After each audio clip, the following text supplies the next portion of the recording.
김태균 씨 경력 정도면 사람 보는 눈은 기가 막히겠다, 이런 생각도 들어요. 이 정도 됐다 그래서 꼭 사람 보는 눈이 막 생기고 그럴 것 같지만 그렇지 않잖아요, 사실. 근데 저희 어머니가 11년 전에 이제 돌아가시면서 주변 정리를 선물로 주셨어요. 상주석에서 이렇게 앉아갖고 보니까 저러면 안 되는 사람인데 이상한 행동을 하거나 저런 사람은 의외로 나를 많이 생각하고 있는 사람이네, 뭐 이런 것들이 다 이렇게 멀찍이서 보니까 정리가 쫙 되는 거예요. 그런 현장에서는 알게 모르게 진정성이 진심이 나오는 거니까 그래서 되게 많이 정리가 된 것 같아요. 그럼 혹시 가까이 두고 싶어 하는 사람들은 어떤 유형일까요? 가까이 하고 싶어 하는 사람은 밥을 같이 먹는데 안녕하십니까. 책이 사람을 만나고 사람이 책을 만나는 시간, 책과 삶, 책과 사람의 아나운서 김재훈입니다. 오늘은 대한민국 대표 개그맨, 대한민국 대표 DJ 김태균 작가와 함께합니다. 어서 오십시오. 네, 안녕하세요. 고맙습니다. 반갑습니다. 우리 구독자 여러분께 인사 한번 부탁드립니다. 구독자 여러분 안녕하십니까. 정민의 유산균, 데뷔 31년 차 개그맨이고요. 그리고 20년째 라디오 진행을 하고 있는 DJ이기도 하고 벌써 5번째 책을 발표한 에세이 작가로도 활동 중인 김태균입니다. 네, 반갑습니다. 아주 자랑을 야무지게 하시는 네, 고맙습니다. 오늘의 이야기 주제는 인간관계입니다. 네네네. 인간관계에 가장 걸맞는 책, 같이 밥 먹고 싶은 아저씨 되는 법. 사실 방송가인 소문이 자자합니다. 김태균 씨가 책 좋아한다고. 예, 뭐 책도 좋아하고 네. 글을 쓰는 것도 좋아하고 재밌습니다. 글을 쓰는 게 더 좋으세요? 읽는 게 더 좋으세요? 쓰는 게 더 좋아요. 읽는 거는 남이 써놓은 글을 읽는 거잖아요. 그러면서 자꾸 제가 어떻게 글을 쓰고 싶은지 자꾸 생각이 나거든요. 그러다가 요 글을 읽었으니까 요 글을 또 쓰고 싶다, 막 이런 생각이 들어갖고 읽다 보면 막 영감이 또 네. 풀려. 오. 와, 이런 걸 이렇게 어떻게 썼을까 하고 나도 한번 써볼까? 그 책을 읽다가 자꾸 삼철도로 빠져요. 그러다가 이제 제 글을 또 쓰게 되고, 그래서 물론 영감을 얻는 편이기 때문에 책 읽는 것도 좋아하는데 읽는 것보단 쓰는 게 더 좋습니다. 그러면 우리 김 작가님이 생각하는 글쓰기의 매력은 뭐예요? 글쓰기의 매력은 나를 만나는 시간인 것 같아요. 우리가 사회에서 사람을 만나고 친구 만나고 뭐 일하다가 누구 동료를 만나고 일하다 보면 나를 볼 시간이 없는 것 같아요. 물어보잖아요, 한 번씩. 김태균 씨는 어떤 사람인 것 같아요? 그러면 그때서야 잠깐 난 어떤 사람인지 하고 나를 꺼내보는데, 그때 말고 남이 앞에 있으니까 거기다가 꺼내면서 약간 솔직하지 못하게 좀 보태기도 하고 좀 안 좋은 건 좀 빼기도 하고 막 그렇잖아요. 근데 이 글을 쓰면 진짜 솔직한 나를 만날 수 있는 것 같아서. 그 솔직한 나를 만나본 심정은 어때요? 좀 당황스럽지 않으세요? 그래서 처음에는 그렇게 글 쓰면서 나를 만났을 때는 되게 못났다고 생각을 하고 좀 바보 같고 남들은 관심도 없는데 강박에 휩싸여서 사는 내가 정말 뭐라 그럴까요? 좀 짠하기도 하고 눈물도 좀 많이 났어요. 나라는 친구를 만났을 때. 그러면서 막 화가 나기도 하고 눈물도 나기도 하고 웃음도 나기도 하면서, 근데 온전히 그렇게 해서 다 만나고 나니까 이제는 빨리빨리 더 만나고 싶은 글을 쓰면서 알게 모르게 성숙해지고 성장하는 자신도 발견하고. 그냥 서툴고 어설픈 난데 그냥 그렇게 서툰 나도 어설픈 나도 세상에 던져주면 어때? 오히려 당당해지고 그냥 편안해진 것 같아요. 훨씬 더. 저도 이 책 재밌게 읽었거든요. 그리고 일단 쉽게 읽을 수 있고 빨리 읽을 수 있기 때문에 금세 한 권을 완독하는 그 기분을 누릴 수 있습니다. 제목이 아주 기가 막혀요. 같이 밥 먹고 싶은 아저씨 되는 법. 사실 저도 아저씨 한 사람으로서 이게 인간관계의 결정판이잖아요. 누군가 나와 같이 밥을 먹고 싶어 한다는 건 인간관계에 성공했다는 뜻 아닐까요? 맞아요. 같이 밥 먹고 싶은 아저씨 되는 법. 제목도 제가 뽑았고 제목을 먼저 뽑고 나서 이거와 동명의 제목의 글이 안에 또 있거든요. 그거는 좀 구체적으로 우리 아저씨들이 좀 하지 말아야 될 짓들에 대한 걸 적어놨어요. 근데 네, 하지 말아야 할 짓. 네네. 짓이 중요하죠. 같이 밥 먹으면서 꼭 하지 말아야 될 짓을 적어놨는데, 이거의 어떤 전체적인 의미는, 제목이 내포하고 있는 의미는 MC님께서도 그렇고 저도 마찬가지지만 제가 살아오면서 겪었던 그 맵고 뭐 짜고 쓰고 달고 싱겁고 했던 여러 가지 순간들이 있잖아요. 그런 순간들을 아직 겪지 못한 후배들, 뭐 20대, 30대, 40대에 살고 있는 후배들한테 일일이 만나서 라고 얘기하기는 약간 충고 같고 좋은 것 같기도 하고 꼰대 같기도 하니까 그냥 글로써 한번 내가 살아온 길에 대한 여러 가지 팁을 밥상으로 한번 차려보자. 그래서 한번 만나갖고 밥도 한번 사주고 싶고 한번 안아주고 싶고 한데 일일이 만날 수가 없으니 무슨 방법이 있을까 생각하다가 글로 한번 밥상을 차려보자. 그래서 제가 겪었던 순간들을 재료 삼아서 지지고 볶고 막 굽고 튀기고 해갖고 밥상을 한번 차려봤습니다. 그래서 같이 밥 먹고 싶은 아저씨 되는 거예요. 이 밥상이 맛있어요. 근데 먹다가 웃음도 나고 먹다가 눈물도 흘리는. 네. 공감이 또 되고 그러니까요. 사실 요즘 젊은 사람들 50대 아저씨들랑 밥 안 먹고 싶어 하잖아요. 우리는 사주고 싶은 마음이 있어요. 있는데 이제 돈만 내고 가라 뭐 이런 식이 그렇게 될 수 그냥 있어요. 사주기만 해라. 얘기까지는 안 하셔도 된다. 바쁘신데 얼른 가셔라. 이런 느낌인데 어쨌든 이 책을 보면서 많이 배우게 됩니다. 사실 우리 직업이 사람 만나는 직업이잖아요. 저도 매일 아침 사람을 만나서 사람을 만나야 돈을 벌. 그렇죠. 이게 사람이 곧 또 돈으로 연결되는 거라. 김태균 씨의 경력 정도면 사람 보는 눈은 기가 막히겠다. 이런 생각도 들어요. 이 정도 됐다 그래서 꼭 사람 보는 눈이 이 나이 때 되면 막 해안이 막 생기고 저 사람을 보면 딱 알고 그럴 것 같지만 그렇지 않잖아요, 사실. 근데 조금은 보는 일이 좀 생기겠다. 겪어봤더니 이런 습관이나 이런 행동이나 이런 걸 갖고 있는 사람들은 좀 조심하는 게 좋겠다 정도의 어떤 팁이 좀 생긴 것 같고, 아직도 잘 몰라서 저도 사기도 당하고 해서는 안 된 짓들 했다가 괜히 남 핑계 대기도 하고 다 내가 선택한 건데 저 사람이 하자 그래서 그랬어 그래서 괜히 비겁한 변명 같은 걸 대면서 허비한 시간들이 꽤 많은 것 같아요. 그래서 그런 거에 대한 어떤 생각이 조금은 바뀌어진 것 같아요. 이젠 다시는 하지 말아야 될 거, 그런 것들에 대한 거를 이제 끊어내는 작업. 네, 그리고 주변 정리, 사람들에 대한 이런 성향과 나랑 맞지 않는 사람들은 시작부터 인연을 맺지 않는 게 좋겠다라는 생각 정도가 조금은 정리된 듯한 느낌. 요즘 이런 얘기들 하더라고요. 인간관계의 필살기는 손절이다. 그리고 손절을 제때 해야 좀 스트레스도 덜 받고, 예, 맞아요, 맞아요. 뭐 관계의 피로도도 덜하고 하다는 얘기인데 그게 또 어렵단 말이에요. 저는 특정적인 어떤 그 고마운 계기가 있었어요. 그 주변 정리를 하게 된 계기가 저희 어머니가 11년 전에 이제 돌아가시면서 주변 정리를 선물로 주셨어요.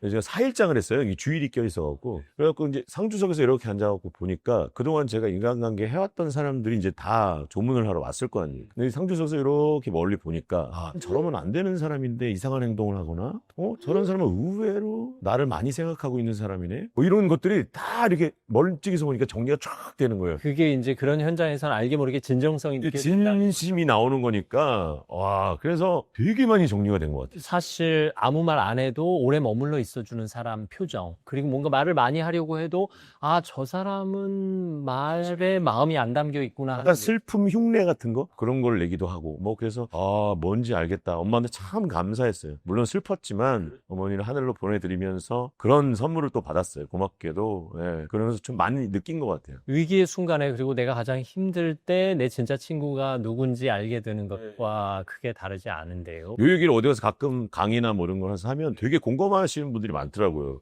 예. 그럼 혹시 의도적으로 이런 분들은 조금 멀리 했으면 좋겠다, 뭐 이런 기준이 있어요? 저는 개인적으로 그냥 아주 기본적인 건데, 말 꺼낸 거를 못 지키는 사람. 뭐 이거 그때 언제 만나고 이거는 꼭 합시다, 혹은 뭐 이걸 내가 뭘 갖고 있는데 그 당신하고 같이 하면 도움이 될 것 같아, 뭐 이런 식으로 그냥 빈말인 거잖아요, 사실. 그게 이루어지지 않는 거에 대한 게. 그러면서 허풍거리면서 나한테 접근하려는 어떤 수단 같은, 그러면서 말을 일단 꺼내놓고 이 사람이 이걸 무나 안 무나 보고 뭐 그러다가 결국은 그 사람이 말을 꺼낸 게 없어, 속빈 당정이었던 거야. 뭐 이런 것들을 좀 많이 겪어서, 그런 말이 앞서는 사람, 그리고 약속을 한 걸 지키지 않는 사람, 그리고 약간 거지 근성이 있는 사람, 무조건 얻어먹으려고. 예, 아주 그게 당연한 듯이 하는 사람, 아니, 고맙다는 말 한마디 하지 않는 사람. 뭐 당연히 네가 돈 더 많이 벌잖아, 뭐 이런 느낌. 그게 너무 별로더라고요, 저는. 너무 별로고, 그리고 약속 시간에 좀 늦는 사람, 소중하게 생각하지 않는 사람. 제가 오늘 조금 늦었잖아요. 아니면 그 정도는. 차가 많이 막혀갖고.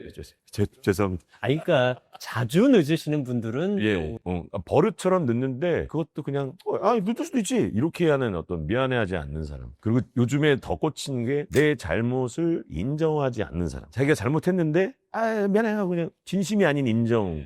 분명히 자기가 잘못했으면 그 잘못을 조금 진심으로 완전히 인정을 해야 되는데 그러지 않는 사람은 너무 꼴보기 싫은 것 같아요. 그리고 두 번째 인정인데, 그 인정은 남이 잘한 것을 진심으로 인정해 주는 사람. 그거 중요하죠. 예, 그 두 가지의 그 인정의 포인트가 사람을 요즘 보는, 제가 좀 약간 이렇게 갖고 가르고 분별하는 어떤 포인트가 되는 것 같아요. 김 작가님은 언제 봬도 이렇게 말씀을 재밌게 잘하세요. 이런 인정하는 태도. 네. 아침마다 이렇게 열심히 사람들의 아침을 행복하게 해주시니까 저는 인정. 열심히 살겠습니다. 사실 책에서도 점검 목록을 적으셨잖아요. 네, 맞아요. 이런 사람들은 좀 피했으면 좋겠어요. 아까도 말씀드렸던 게 다 포함이 되긴 하죠. 예. 그 이제 점검 목록을 보면서 요거는 기마붕이었는데, 요거는 바가무겠는데. 아마 있으실 거예요. 네, 얼핏 떠오르더라고요. 네네. 그리고 좀 제일 싫어하는 말투 중에 하나가, 여러분들 공감이 좀 되실지 모르겠지만, 그게 아니고 하는 거 있잖아요.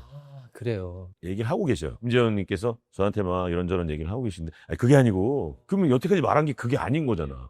그러면 여태까지 말한 그 사람의 얘기를 다 무시하는 경향이 되고, 그걸 말버릇처럼 하는 사람도 있어요. 그게 아니고, 그건 말이야. 이렇게 되는, 그것도 그건데, 아니, 그걸 떠나서, 이렇게 막 얘기하는 사람이. 그러니까 앞에 이야기를 무조건 부정하고 지나가는. 그런 말투를 자주 쓰는 사람하고. 꼭 하고 싶은 말이 있어도, 그건 그럴 수 있겠네. 예, 그렇죠. 그런데 내 생각은 말이야. 이렇게 접근하면. 그럼 너무 좋죠. 그 말도 맞는 말인데, 나는 이렇게 생각해. 이렇게 하면 좋잖아요. 근데 그게 아니고. 무조건 단정. 그렇게 얘기하는 말투를 늘 갖고 있는 사람하고, 그럼 단둘이 얘기하는데 꼭 어두에 저열을 붙이는 사람이 있어요. 예. 이렇게 해서 저한테 물어보셨잖아요. 그러면 뭐라고 물어보셨어요? 오늘 식사 뭐 하셨어요? 저요? 네. 단둘이 앉아있는데 저열을 왜 하는지 모르겠어요. 당신 말고 누가 있어요? 그러니까, 저는 그런 사람들 보면 약간 자존감이 떨어져 있는 분들이 많더라고요. 싫다기보다는 좀 안타까운 대화법인 것 같아요. 저요? 예. 그래서 잠깐의 어떤 시간을 버는 듯한 느낌이긴 한데, 단둘이 있을 때는 조금 민망한 것 같아요. 자존감 얘기하시니까 설마 저 사람이 내 의견을 물어볼까? 자존감이 낮은 사람들의 생각이 그런 것 같아서. 저요? 저한테도 이런 질문을 주세요? 그런 생각일 수도 있겠지만, 여튼 그런 말버릇은 아마 본인한테도 좋지 않지 않나라는 생각을 갖습니다. 사실 저희가 이런 얘기를 하는 이유가 이제 매일 방송을 하다 보니까 사소한 대화 속에서 대화의 효율, 대화의 완성도를 높이기 위해 생각해 보면 요런 건 좀 제거해야 되는데 요런 건 좀 조심해야 되는데 이런 생각이 많아서 그렇잖아요. 그 사람이 꼭 나쁘다는 건 아닌데 그런 말들을 좀 조심해 주면 훨씬 더 대화가 아주 이렇게 부드럽게 몽글몽글하게 될 수 있는. 혹시 내가 그러지 않을까 하는 생각도 가끔 했어요. 안 좋은 성향에 대해서 쫙 써놨는데 이 중에 하나라도 있는지 한번 골라보세요. 근데 없다고 얘기했으면 당신이랑은 거래할 수 없습니다. 당신은 솔직하지 못한 사람이니까.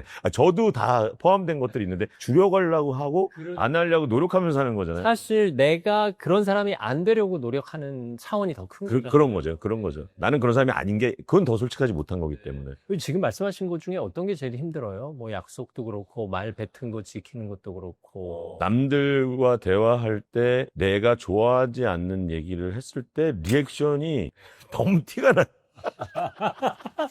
무슨 말인지 알아요. 네. 다 좋아할 수는 없잖아요, 사람이. 근데 저 얘기는 안 했으면 좋겠고 그런 거 있는데 그분은 열심히 얘기를 하고 있고 나는 또 내 글을 통해서 남 얘기를 잘 들어줘야 한다고 얘기했지만 막 참 힘들고 그 순간에 막 어디 잠깐 물 한 잔 먹고 싶고 막 그게 딴청도 피우고 와야 될 것 같고 막 그런데 이제 그 순간이 조금 저도 드러나는 것 같아요. 그리고 이제 저희는 생방송을 하다 보니까 시간 지키는 게 습관이 돼서 뭔가 길어지면 왠지 살짝 끊어줘야 되는 그런 책임감에 시달리거든요. 네. 그런 것 때문에 조금 아직까지는 저도 완성형 인간은 아닌 것 같습니다. 예. 그럼에도 불구하고 훌륭하게 잘하고 계시잖아요. 좋아요. 이런 사람들은 좀 거리를 두는 게 좋겠다. 거리를 둬야 그 사람도 자신의 잘못을 깨닫고 또 자신만의 인간관계를 잘 만들어 갈 테니까요. 그럼 혹시 가까이 두고 싶어 하는 사람들은 어떤 유형일까요? 가까이 하고 싶어 하는 사람은 물론 제 얘기를 잘 들어주는 사람도 좋고 그 외에 반대되는 사람들이 대부분 그렇죠. 근데 가까이 두고 싶은 사람은 그냥 가만히 있어도 가까이 두고 싶어요. 그분들은 왜냐면 내가 인상 찌푸러지는 행동이나 말을 하지 않기 때문에 배려가 몸에 배 있는 사람. 기본적으로 배려가 몸에 배 있어서 예를 들면 밥을 같이 먹는데 알아서 자기 먼저 챙기지 않고 먼저 이렇게 싹 알아서 그게 몸에 배 있는 사람들이 알게 모르게 식당 앉자마자 휴지 깔고 숟가락 꺼내고 물 따르고 하시는 분. 그렇게 배려 있는 사람이 있어요. 반찬 떨어지면 자기가 가서 직접 가져오시는 분. 저보다 어른인데도 불구하고 그렇게 몸에 배어 있는 분들이 사실 그건 나이에 상관없는. 전혀 상관없는데도 불구하고 그러면 아닙니다 제가 할게요 서로 또 이렇게 막 형님 먼저가 막 되고 그렇기도 하고 약간 표정이 좀 이상하면 왜 무슨 걱정 있어? 이렇게 먼저 물어봐주는 사람 있잖아요. 사실은 제가 요즘에 꽂힌 문장 중에 하나가 남들은 나한테 아무 관심도 없다거든요. 그래서 그냥 내가 좋아하는 거 그러니까 나라도 나한테 관심을 갖자는 생각을 갖고 사는데 이렇게 뜻밖의 선물처럼 저한테 관심을 가져주시는 분들이 있으면 그렇게 좀 고맙고 약간 따뜻함이 느껴질 때가 있어요. 그러면 그게 만약에 본인이 제가 못 느끼는 어떤 빈말일지라도 저는 그런 거에 대한 어떤 말 한마디가 되게 따뜻하게 느껴질 때가 있어서 그렇게 저를 생각해주는 말을 해주시는 분을 곁에 두거나 조금 전에 요즘 무슨 걱정 있어? 이렇게 표현을 하셨잖아요. 근데 똑같은 말이라도 아니 오늘 왜 이렇게 피곤해 보여? 어젯밤에 뭐 했길래? 이렇게 부정적으로 접근하시는 분들이 있어요. 긍정적으로 말씀하시는 분. 진심으로 걱정이 된다면 무슨 일 있어? 혹시 내가 도울 일 없어? 이렇게 접근을 해야 되는데 뭔가 피곤해 보이는 거를 좀 부정적으로 접근해서 먼저 자기 생각을 얘기하고 물어보는 거예요. 그러니까요. 먼저 자기 생각을 물어. 야였어? 누가 또 힘들게 하는 모양이야? 그러니까 그거 은근히 만나자마자 그런 얘기 들으면 좀 힘들거든요. 그리고 외모부터 먼저 지적하는 사람도 있어. 만나자마자. 다 알고 있거든요, 본인도. 네, 근데 먼저 딱 나타나갖고는 그렇게 얘기하는 사람이 있어. 오늘 화장이 안 먹었잖아. 에이, 이거 내가 화장 안 먹은 거 내가 제일 잘 알거든요. 네. 근데 그걸 굳이 지적해 주시고. 먼저 나 좀 이상하게 보이지 않아? 물어보기 전에는 내 의견을 먼저 상대방에 관한 얘기는 안 하는 게 진짜 그 배려고 예인 것 같아요. 그 언젠가 제가 방송에서 만났던 정신건강의학과 전문의 선생님께서 나종훈 선생님이요. 예일대학에서 환자 보시는 선생님이신데 상대방이 30초 내에 고칠 수 없는 건 지적하지 말. 내가 지적해서 30초 내에 고칠 수 있으면 뭐 입술에 뭐가 묻었다. 그런 거는 이 사이에 뭐가 꼈다. 이건 30초 안에 해결이 가능하잖아요. 근데 왜 이렇게 뚱뚱해? 왜 이렇게 말랐어? 이건 30초 안에 해결. 왜 이렇게 머리가 커? 그러니까 이거는 평생을 못 고치는 건데요. 그런 건 지적하지 말라고 하시더라고요. 그러니까 우리가 30초 규칙을 가지고 지적해야 할 것들은 지적해서 30초 안에 고쳐야죠. 그래야 그분이 또 다음 행보를 하시니까. 그분을 위한 거라면, 네. 근데 그럼에도 불구하고 사실 좋은 사람들하고 매일매일 지낼 수 있으면 얼마나 좋겠습니까? 근데 미꾸라지 한 마리가 물 흐리고 망둥어가 난리 치면 아주 많아요. 예. 이 간혹 무례한 사람이 우리 앞에 나타난단 말이에요. 이럴 때 어떻게 대처하는 게 좋을까요?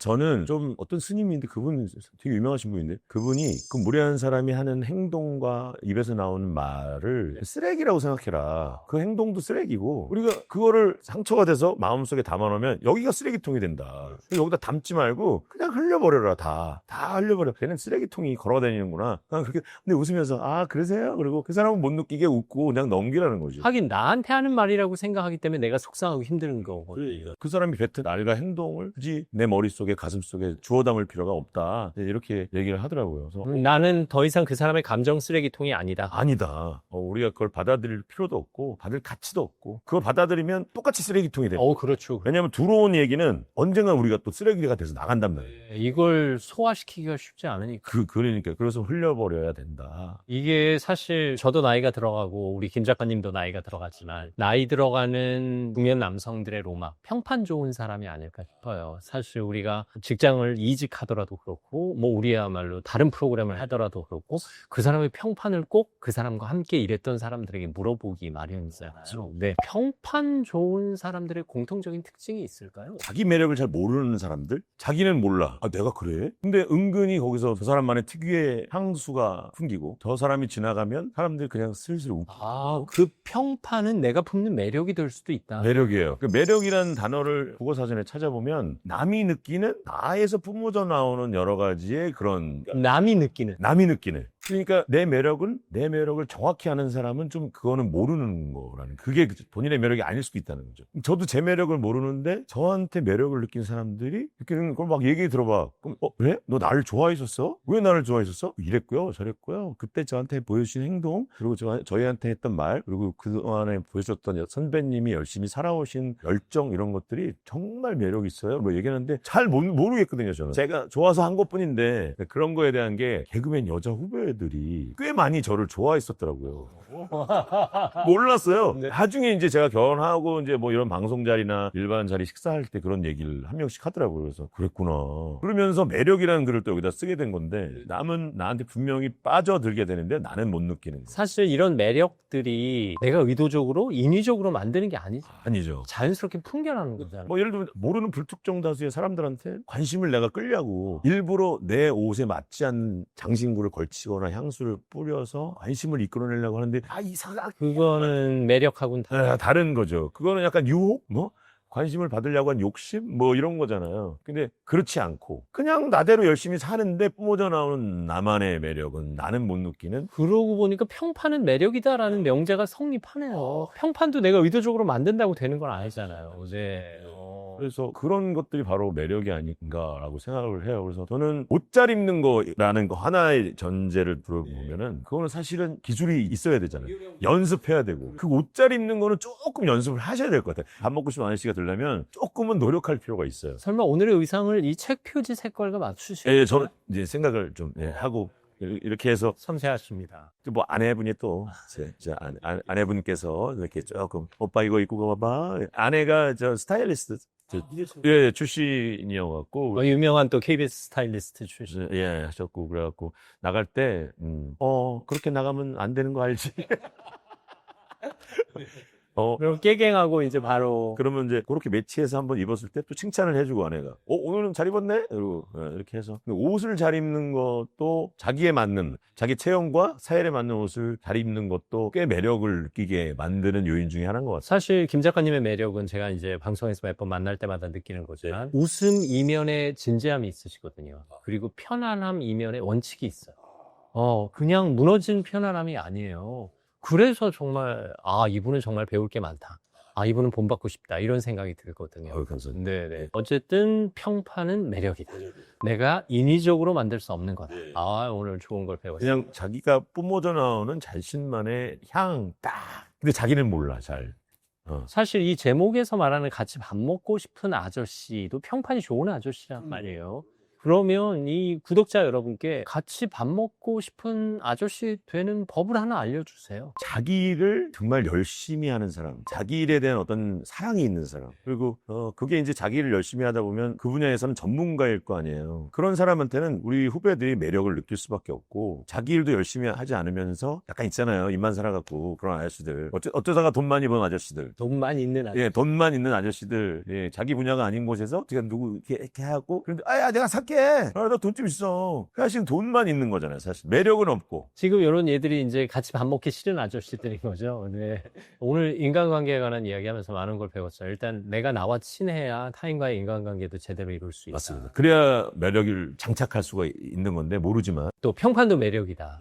내가 인위적으로 만들 수 없는 거다. 이건 자연스럽게 뿜어져 나오는 거다. 그리고 밥 먹고 싶은 아저씨가 되기 위해서는 내가 내 삶에 최선을 다하면서 열심히 살아야 된다. 아주 중요합니다. 말씀 듣고 보니까 이렇게 좋은 사람들만 내 곁에 있다면 내 삶이 얼마나 행복할까 싶기도 하거든요. 사실 우리가 행복하는데 이 행복의 관점을 어디에 두느냐의 차이도 크잖아요. 뭐 언제부턴가 요즘에 계속 행복에 꽂혀서 살아요. 행복이라는 단어에. 그래서 좀 최근에 사실 책의 대부분의 어떤 내용은 행복하기 위해서 쓴 글이고, 그리고 행복했으면 좋겠어서 독자들이 그래서 쓴 글이기도 하고, 아까 말씀드린 어머님이 돌아가시면서 저한테 이제 마지막으로 하신 얘기 중에 하나가, 네가 좋아하는 거, 네가 하고 싶은 어떤 거를 하면서 즐기면서 살아라라는 어머니의 이제 유언이 있었거든요. 근데 그 생각이 참 쉽지 않은 일이잖아요. 그래서 내가 좋아하는 게 뭐지? 그리고 그때는 그런 거 생각 안 하고 살다가 어머니 돌아가시고 계속 집중해서 생각해 보게 된 거예요. 내가 뭘 하고 싶었지? 라고 생각하는 거야. 그랬더니 그런 걸 생각해볼 겨를이 없어서 찾지를 못하는 거죠. 내가 뭘 좋아했는지를 모르겠는 거예요. 그래서 방법을 찾다가 글을 쓰기 시작한 거예요. 글을 쓰다가 보니까 나랑 아까 얘기했던 대화를 하다고 못난 나를 발견하고 바보 같기도 하고 화나기도 하는 그런 것들 순간을 쓰다가 보니까 내가 좋아하는 걸 찾게 된 거예요. 내가 좋아하는 게 글 쓰는 것도 좋아했더라고요. 그전에는 책을 더 냈었는데 내가 좋아하는지 몰랐었어요. 글 쓰는 걸 좋아하고 재즈 음악 듣는 걸 좋아하고 살다 보니까 걷기를 좋아하고 혼자서 책 읽는 것도 좋고 골프 좋아하는 사람하고 골프 치는 것도 좋고 되게 많아요. 그냥 앉아서 재밌는 드라마 보는 것도 너무 좋은 거야. 이렇게를 생각하다 보니까 행복이란 말의 정의는 무엇일까라는 생각이 또 집중을 하게 됐는데, 어느 분의 강의를 듣다가 제가 그거를 보고 무릎을 탁 치면서 그래 맞아 그게 행복이다라고 생각을 하게 된 거예요. 제가 어디를 공연을 가든가 행사를 가서 강의를 하다가 물어봐요. 객석에 계신 분들한테 혹시 행복이 뭔지 아세요? 라고 물어보면 조용해져요. 정확히 행복은 이겁니다! 라고 얘기하는 사람이 없어요. 저마다 막 머릿속에 생각은 돌아가는. 뭘까? 뭐지? 이렇게 하는데 그걸 정의를 정확히 내리고 있는 사람이 없더라고요. 그래서 저는 그 어떤 강의를 듣다가 무릎을 치게 된 그 내용을 책에도 써놨는데, 행복이란 내가 좋아하는 거, 하고 싶었던 것을 찾아서 즐기는 그 순간에 집중되는 느낌. 그게 행복인 것 같으니 내가 좋아하는 거 글 쓰면서 너무 좋아, 재밌어. 즐겨. 집중돼, 여기. 지금 그 순간의 느낌. 그게 행복이래. 너무 공감이 되는 거예요. 그 얘기. 몰입감에서 오는. 그렇죠. 아무 생각이 안 나고, 아무 걱정했던 것들이 없어. 그냥 여기에만 온전히 빠져 있는 거예요. 그냥 이렇게, 예를 들면, 뭐 떡볶이를 좋아하는 사람이 맛집 떡볶이를 찾아서 줄을 1시간을 서서 떡볶이를 딱 먹었는데, 도파민이 빡 터지면서, 이야, 미쳤어. 너무 맛있어. 먹는데 거기에 집중이 되잖아요. 그냥 그 느낌. 그게 행복이라는 거지. 과거도 아니고 미래도 아닌 그 순간에 집중되는 거창하지도 않아요. 그 순간의 느낌. 예를 들면 드라마를 좋아하는 어떤 주부님께서 폭삭 소가스타를 봐. 그런데 이 박보검 관식이 역할에 너무 빠져. 잘생기는데 어떻게 연기는 저렇게 잘하냐. 아, 어떡해. 그래 툭 빠져보시잖아요. 그러다가 열심히 보고 있는데 남편이 그 앞에 싹 지나가. 하! 그러니까 그런 느낌이래요. 그게 행복인 것 같더라고요. 그 순간의 결정체가 행복이란 얘기인데. 제가 만약에 공연하는 걸 좋아해서 무대에서 사람들이 나를 보면서 웃는 모습을 보면 전 그게 그렇게 행복하더라고요. 그리고 저는 원래 꿈이 라디오 DJ였으니까 그 꿈을 이루고 DJ를 하고 제 방송을 듣고 이 방송이 전파를 타고 많은 사람들한테 들리겠구나 뭐 이런 생각만 해도 막 너무 행복해요. 결국 그 행복의 요인 중에 타인이 있긴 하네요. 내가 좋아하는 사람들과 함께 내가 좋아하는 것을 하는.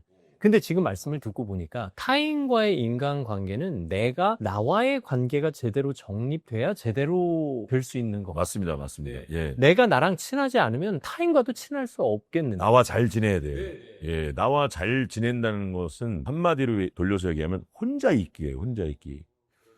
혼자 있을 때 그 혼자 있기를 잘하면 나와 잘 지내는 거예요. 혹시 뭐 인간관계에 관한 책 최근에 읽으신 것 중에 재밌게 읽으신 책이 있으세요? 예, 지금 읽고 있는 책이 무슨 사랑에 관한 책을 읽고 있어요. 유명한 소설들이나 이런 거에 나와 있던 그 사랑에 관한 문구들이 발췌돼서 이렇게 두꺼운 책이거든요. 사실 다음 책이 사랑에 관한 책을 쓰고 싶어갖고 약간 살짝 그 사랑에 진정한 사랑이 뭘까에 대해서 살짝 이제 지금 파고들어 볼까 하고 좀 그래서 가끔 이렇게 만난 방송이나 혹은 누구한테 만나서 사랑이 뭐라고 생각하세요? 물어보기도 해요. 요즘에 남들이 생각하는 사랑은 어떤 것일까라고 생각도 하고 그래서 요즘에 그 사랑에 관한 책을 좀 읽고 있어요. 조금 전에 그 행복의 정의 공감해 주셨잖아요. 내가 좋아하는 일에 몰입하는 순간에 터져나오는 기쁨의 결정체. 이 사랑의 정의도 이제 멋지게 준비하셔야 돼요. 내리고 있는데요. 여기도 이제 사랑이라는 거에 좀 얘기가 있어요. 그래서 진정한 사랑이란 무엇일까에 대해서 사랑한다는 것은 사랑하는 사람을 기다리는 게 아니라 나를 기다리는 것이다. 내가 좋아하고 사랑하는 사람이 내만 같지 않은 저 사람이 내만 같아지기를 기다리는 게 아니고 그냥 그 사람이 온전한 서툴고 어설픈 저 사람을 인정하는 나를 기다리는 게 사랑이다. 그래서 감정 약국에서 기다림이란 약 처방해 주죠. 그렇죠. 네. 제가 읽었다니까. 읽으셨네. 나이스. 그러면 김태균 씨의 다음 이야기가 궁금하시거든 또 다음 영상을 기다려 주시면 되겠네요. 네, 저희가 구독자 여러분께 기다림이라는 약을 처방하면서 처방해드리겠습니다. 네, 오늘의 이 대화를 마무리하겠습니다. 오늘 무척 즐거웠습니다. 감사합니다. 네. 자, 세상의 모든 감동, 세상의 모든 지식, 책과 삶, 책과 사람의 김재원이었습니다. 오늘도 함께 해주셔서 감사합니다. 즐거웠습니다. 성공한 사람들 대부분 보면 주위에 사람이 없어요. 성공할수록 주변에 사람이 많아지는 건 이상한 거예요. 왜냐면 똥파리들이거든요. 파리가 끊는다고 얘기하잖아요. 그건 성공한 게 아니에요. 그 사람한테 기회를 엿보고 어떻게든 빨대를 꽂아볼까 하는 사람들이기 때문에 사람이 나를 몰라주고 나한테 전화 안 하면 어떡하지? 친구들이 안 만나주면 어떡하지? 라는 어떤 불안감에서 완전히 벗어나야 된다는 거죠. 나와 잘 지내려면 어떻게 되는 것이냐라고 이제 또 생각을 해볼 수 있잖아요. 그러면 뭘 해야 되지? 안녕하십니까. 책이 사람을 만나고 사람이 책을 만나는 시간, 책과 삶, 책과 사람의 아나운서 김재원입니다. 오늘도 변함없이 대한민국 최고의 개그맨, 대한민국 최고의 DJ 김태균 작가와 함께 하겠습니다. 어서 오십시오. 안녕하세요. 세 번째 시간이네요. 그러니까요. 볼 때마다 표정이 환해지시네요. 네. 이렇게 왜 쳐다만 봐도 기분이 좋죠? 그런 사람이 너무 좋은 것 같아요. 그죠? 저를 보고 그렇게 사람들이 아무 말도 안 했는데 웃어요. 그러니까요. 그냥 웃겨요. 지금 웃기게 생기지 않았죠? 그런 차원은 아니에요. 네, 그냥 편안해지면서 웃음이 저절로 나오는 것 같아요. 그러니까 뭔가 이 시간이 기대가 되고 그렇죠. 뭐 그런 느낌, 예, 좋은 이미지인데요. 오늘은 조금 색다른 이야기, 성공과 불안에 관한 이야기를 좀 해보려고 하는데요. 사실 주변에서 이야기를 들어보면 성공한 사람들이 성공할수록 불안이 찾아온다 이런 얘기를 해요. 뭐 어떤 유명 MC가 또 어떤 프로그램에서 난 프로그램을 많이 하는 이유가 불안하기 때문이다. 뭐 이런 얘기를 해서 화제가 되기도 했죠. 전현무시죠? 그러니까요. 이게 왜 그런 걸까요? 어떻게 보면 성공할수록 주변에 시기 질투하는 사람이 많아지기 때문일까 싶기도 하고. 저는 뭐 모르겠어요. 저는 제가 불안했던 시기를 한번 생각해 보면 저의 마음의 기둥 같았던 그분이 흔들릴 때가 제일 불안했던 것 같아요. 저희 어머니가 돌아가셨을 때 저는 아버지가 일찍 돌아가시고 사남매의 막내로 살는데 저희 어머니가 제 마음에 아주 굳건한 기둥이셨어요. 그렇게 힘든 상황 속에서도 어떻게 저렇게 자식들 키워내고 그렇게 굳건하게 단단하게 사셨을까라는 생각을 많이 하면서 그랬는데 이제 어머니가 병을 얻으셔서 투병을 하시다가 11년 전에 돌아가실 때가 제일 큰 불안과 제일 큰 마음의 흔들림이 있었을 시기예요. 그래갖고 약간 공황장애도 좀 오고 힘들었어요. 나는 혼자이구나라는 생각을 좀 많이 했어요. 나는 혼자다. 물론 이제 아내가 있고 다 다른 가족도 있고 뭐 있지만 그 혼자 있는 거에 대해 집중을 많이 한 것 같아요. 이 불안하신 분들이 혼자 있는 걸 못 견디시는 분들이 있어요. 혼자 있기는 결국에는 나와 잘 지내기라는 그런 결론을 맺게 됐는데 네, 우리가 언젠가 인간관계에서도 나와 자신과 잘 지내야 타인과도 잘 지낼 수 있다 이런 얘기를 했었잖아요. 그래서 나와 친해져야 된다는 생각을 하게 됐고 그래서 글을 쓰게 됐고 책들이 2권이 나오고 그렇게 시작하면서 나와 잘 지내려면 어떻게 되는 것이냐라고 이제 또 생각을 해볼 수 있잖아요. 그러면 뭘 해야 되지? 나한테 솔직해야 된다. 나한테 솔직하지 않으면 남과 잘 지낼 때 내가 솔직하지 않은 나를 자꾸 끄집어내요. 그러면 온전히 내가 아닌 사람의 얘기를 계속 하면서 또 풍선처럼 커지고 내가 아닌 사람이 여기 또 하나 생겨있고 막 그런다고. 그러니까 그게 불안해질 수밖에 없는 상황이 되는 것 같아요. 그래서 나와 잘 지내고 내가 온전한 혼자가 돼서 그 시간을 잘 이겨내고 나를 잘 세상에 던져내면 그게 두려움과 불안의 대상은 전혀 아니라는 생각을 해요. 그래서 만약에 돈을 못 버는 것 때문에 그렇다면 저축을 하고 건강하지 않을까 봐 걱정이 되면 평소에 관리를 좀 하면 되고 별로 없어요. 문제가 사실은 어떤 일이 벌어질까 봐 생기는 마음이 불안이잖아요, 사실. 근데 그걸 미루어 걱정한다는 것 자체가 상당히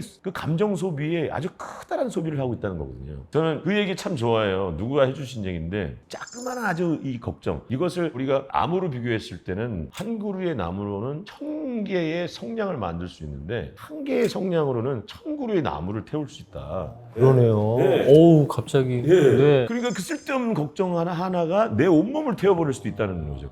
그러면서 내가 지금 막 좀 먹고 있는 걸 수도 있는 거죠. 사실 쓸데없는 걱정 때문에. 그렇게 생각하니까 막 약간 소름 끼치고 막 그러지 않아요? 그리고 그런 걱정은 진짜 개나 줘버리는 거죠. 사실 어떤 일이 주는 고통은 그 고통 자체보다 그 고통에 대한 나의 반응, 걱정 때문이다라고 맞아요. 얘기를 많이 하잖아요. 벌어지지도 않은 일 때문에 걱정. 벌어지면 의원이 잘 대처하잖아요, 다 사람들이. 그렇죠. 가족 중에 누가 아프거나 혹은 또 어떤 일이 생겼을 때 우리가 사실 최대한 내가 살아온 안에서 능력대로 그 순간을 대처하면서 살아가잖아요. 생각보다 괜찮게 잘 대처했어. 뭐 그런 것들이 미래에 있는 벌어질 얘기들에 대한 이루어지지도 않을 얘기의 걱정이 정말 제일 안 좋은 것 같아요. 방금 이제 어머니의 상실과 애도에 대한 말씀도 해주셨습니다만 내가 의지하는 어떤 존재가 사라졌을 때 느끼는 불안감 그 불안감은 혼자 있기 때문에 오는 것이다. 아니 혼자 있다는 생각 때문에 오는 것이다 라고 하셨잖아요. 그럼 결국 성공과 불안의 관점에서도 성공하면 할수록 왠지 나 혼자 정상에 있는 것 같은 느낌 내 주변 사람들이 다 정리되고 뭔가 떨쳐져 가고 나 혼자 이 성공을 누리는 느낌 그것 또한 혼자 있게 되는 것 같은 불안감 때문이 아닐까 싶기도 해요. 근데 지난주에 얘기했던 기업 대표의 성공에 대한 정의가 하고 싶은 것을 자유롭게 하고 하기 싫은 것을 안 할 수 있는 자유에 대해서 뒤에 것 중에 우리가 하기 싫은 것을 안 했을 때는 그건 인간관계도 들어가잖아요. 만나기 싫은 사람을 안 만나는 거. 성공한 사람들 대부분 보면 주위에 사람이 없어요. 없다는 게 좋은 의미의 없는 정리를 해서 없애버린 거죠. 그런 관점도 가능하군요. 네, 없애버린 거예요. 아주 미니멀하게 인간관계를 하는 거죠. 그러면서 그나마 옆에 있는 지금 내가 남겨두고 혹은 새롭게 인연을 맺든 해서 남겨둔 사람들과 돈독하게 지내면 되는 건데 사람이 나를 몰라주고 나한테 전화 안 하면 어떡하지? 그는 친구들이 안 만나주면 어떡하지? 라는 어떤 불안감에서 완전히 벗어나야 된다는 거죠. 저도 좀 공감을 가시는지 모르겠지만 제가 성공했다는 얘기는 아니지만 그래도 나이가 들수록 관계가 다 많이 정리가 되더라고요. 서서히. 이렇게 알아서 정리가 돼요. 떨어져 나갈 사람들은 알아서 떨어져 나가고 물론 제가 정리하는 것도 있겠지만 새로운 인연을 맺는 숫자보다 떨어져 나가는 숫자가 훨씬 더 많아져 가는 것 같아요. 어쨌든 우리는 지금 경쟁 사회에 살고 있잖아요. 그 경쟁이라는 건 자신의 영역에서 자신과 같은 일을 하는 사람들이 많다는 뜻이기도 하고 그러면 30년 개그맨, 20년 DJ 생활 속에서 김태균 씨의 성공을 보고 시기 질투하는 주변 사람들이 없진 않았을 것 같은데. 글쎄요. 있었다면 있었겠지만 뭐 있을 수도 있고 근데 저는 신경을 전혀 안 쓰다 보니까 그리고 뭐를 버리지 않는 것 같아요. 그러니까 사업이라든가 혹은 뭐 이렇게 그 다른 사람을 통해서 같이 뭘 해야 되는 일들 뭔가 도모하고 일을 벌리고 하는 일들. 그러니까 내가 제일 좋아하고 제일 잘할 수 있는 예전에 사업해서 많이 말아먹고 사기도 당해보고 했잖아요. 결국엔 사람 때문에 벌어지고 사람 때문에 이상한 일을 당하고 사람 때문에 돈을 잃고 하는 일들을 이제 하지 않는 거죠. 그러니까 내가 제일 잘하는 게 뭐예요? 글 쓰고 라디오 DJ 하고 공연하고 이런 것만 하니까 전혀 사람들한테 치일 일이 없는 거죠. 사실. 내가 할 수 있는 재능을 바탕으로 한 노동력을 제공하고 그 대가를 받는 거지.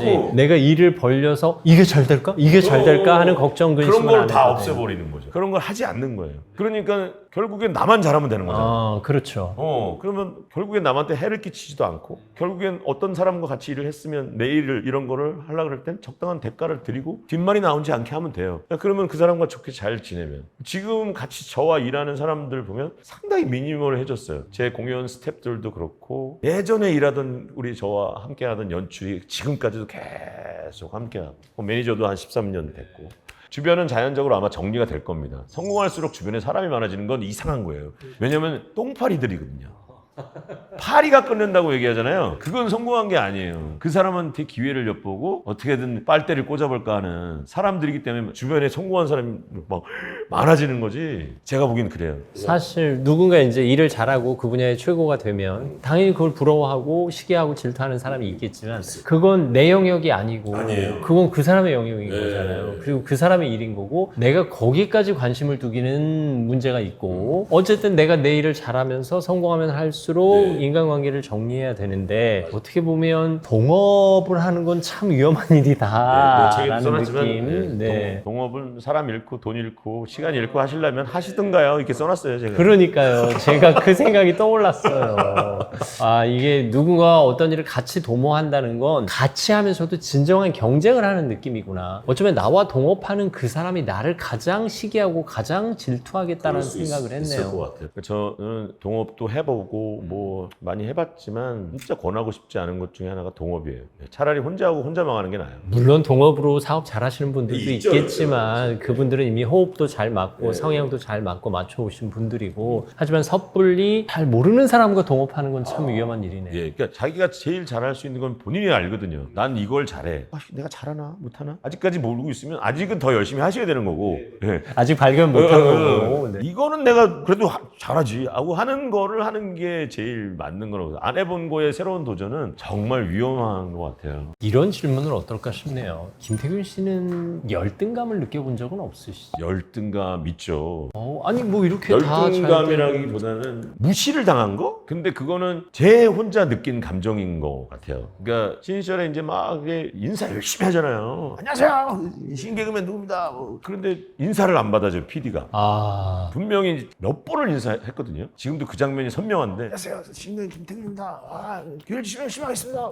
한번 불러주십시오. 뭐 인사를 했어요. 근데 쳐다보질 않아. 쳐다보질 않고 저 뒤에서 오는 다른 연예인 야 오랜만이야 반가워 뭐 이러고 유명 연예인에게 분명히 제 눈을 보고 인사를 하는 걸 봤는데 아니 그냥 고개만 한번 끄덕여줘도 될 그래 열심히 하고 가면 되잖아요. 네. 야 이거 그런 개무시가 있나. 지금 마음에 도끼를 품은 거예요. 그날 그 사건 그분의 인사 안 받아주면 이런 것 때문에 내가 한번 잘 돼갖고 한번 보자. 그래갖고 막 열심히 해갖고 이제 어느 정도 유명해져서 간 거야. 딱 갔더니 그 프로그램 PD가 또 그 사람이네. 이거 바로 봐, 그 사람. 이거 씨. 드디어 때가 왔어. 내가 아주 그냥 화끈하게 아주 무시해주겠어. 근데 딱 문을 열고 딱 들어가자마자 김태균 씨 오셨습니까? 완전 팬입니다. 예. 나 혼자 그랬던 거야. 나 혼자 그냥 그런 거야. 물론 좀 고맙긴 하죠, 그분한테. 그런 마음을 도끼를 품게 해줬으니까. 그런 것 같아요. 그러니까 나 혼자 갖고 있는 어떤 그런 자격지심이나 뭐 그런 것들이 오히려 나를 불안하게 하는 것 같아요. 사실 그 사람의 행동에는 그런 의도가 없었는데 없었을 수 있어요. 내가 그렇게 해석하고 반응한 거죠. 맞아요. 그냥 나를 무시하는 것 같고 뭔가 나를 이상하게 보는 것 같고 이런 생각들이 오히려 좌절적으로 갈 수 있게 하고 자괴감에 빠지게 만들기도 하는 쓸데없는 또 생각과 걱정이거든요. 굉장히 수고했어요 하고 나서 뭐지? 뭐 이러면서 허무함이 들더라고요. 내가 왜 그러면 그런 감정에 얽매여 있었던 거지? 그러니까 그것도 다 내 안에 답이 있었던 건데 그거를 아주 선명하게 느꼈던 날이었던 것 같아요. 사실 그런 열등감은 내가 누군가와 비교하고 있기 때문에 느끼는 그런 감정이잖아요. 걸 수도 있어. 그러니까 왜냐하면 조급함이 있고 신인이니까 나는 언제 저들처럼 될 수 있을까라는 어떤 조급함이 있는데 그때는 내 안의 능력이 어디까지 있는지를 모를 때고 조금 약간 성격이 급하고 빨리 좀 잘 됐으면 하는 어떤 조급함 때문에 그런 것들이 생겼던 것 같아요. 근데 지금은 근데 난 여기까지 했어. 난 지금 이렇게까지 했는데 내가 뭐 더 잘해? 아유 이 정도면 충분하지. 그냥 그거에 대한 어떤 적당함을 알잖아요. 적당함을 나의 능력치를 알고 이게 적당함에 근거한 자족감이 있으면 자존감도 생기고 열등감도 사라지는 건데. 못 웃길까봐 혹은 진행을 못할까봐 뭐 어떨까봐 책이 안 팔리면 어떡하지라는 그게 걱정이 없는 거죠 사실은. 안 팔리면 안 팔리는 대로 객석에 많이 꽉 차지 않아도 그냥 있는 사람을 재밌게 해주면 되지. 저 한 사람을 즐겁게 하는 기쁨으로. 그런 것들의 생각으로부터 나름 자유로워지니까 불안해서 많이 사실 전교 3등을 해도 만족하지 못하고 전교 2등과 비교를 하고 욕심이 막 계속 전교 2등을 해도 만족하지 못하고 전교 1등이 되고 싶고 심지어 전교 1등을 해도 내가 전과목 1등인데 수학만 전교 2등에게 뺏겼어 뭐 이러면서 속상해하는 게 지금 경쟁사회의 일반적인 심리라. 저희 아들이 초등학교 1학년 때부터 중3 때까지 학급 회장을 계속했어요. 공부를 잘했어요. 나름 열심히 했어요. 그러다가 갑자기 중학교 때 아시겠지만 프로게이머가 되고 싶다고 갑자기 찾아왔는데 계획을 잡아온 거예요. 그래서 동대문에 있는 큰 프로게이머를 가르치는 학원에를 같이 갔어요. 같이 데리고 가갖고 시스템을 보고 하는데 아들이 이제 학원 원장이랑 저랑 와이프랑 같이 상담을 받는데 네가 그렇게 하고 싶다면 해라 원장님. 근데 이거 가능성 있나요? 물론 열심히 하면 가능성이 있죠. 근데 확률이 아주 낮습니다. 프로게이머가 된다는 것은 1% 아니 0.5% 안에 실력이 일치월장 해야지 겨우 들어갈 수 있는 아주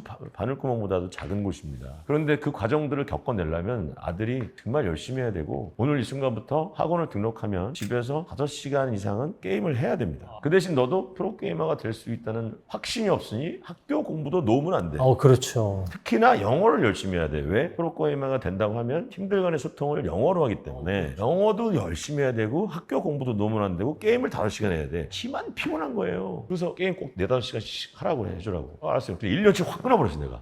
학원을. 그 다음부터 이제 애 생활이 바뀌죠. 그래서 막 집안에서 쓸데없이 물 먹으러 돌아다니고 막 유튜브 보고 있으면 야 들어가서 빨리 게임 안 해 이 자식아!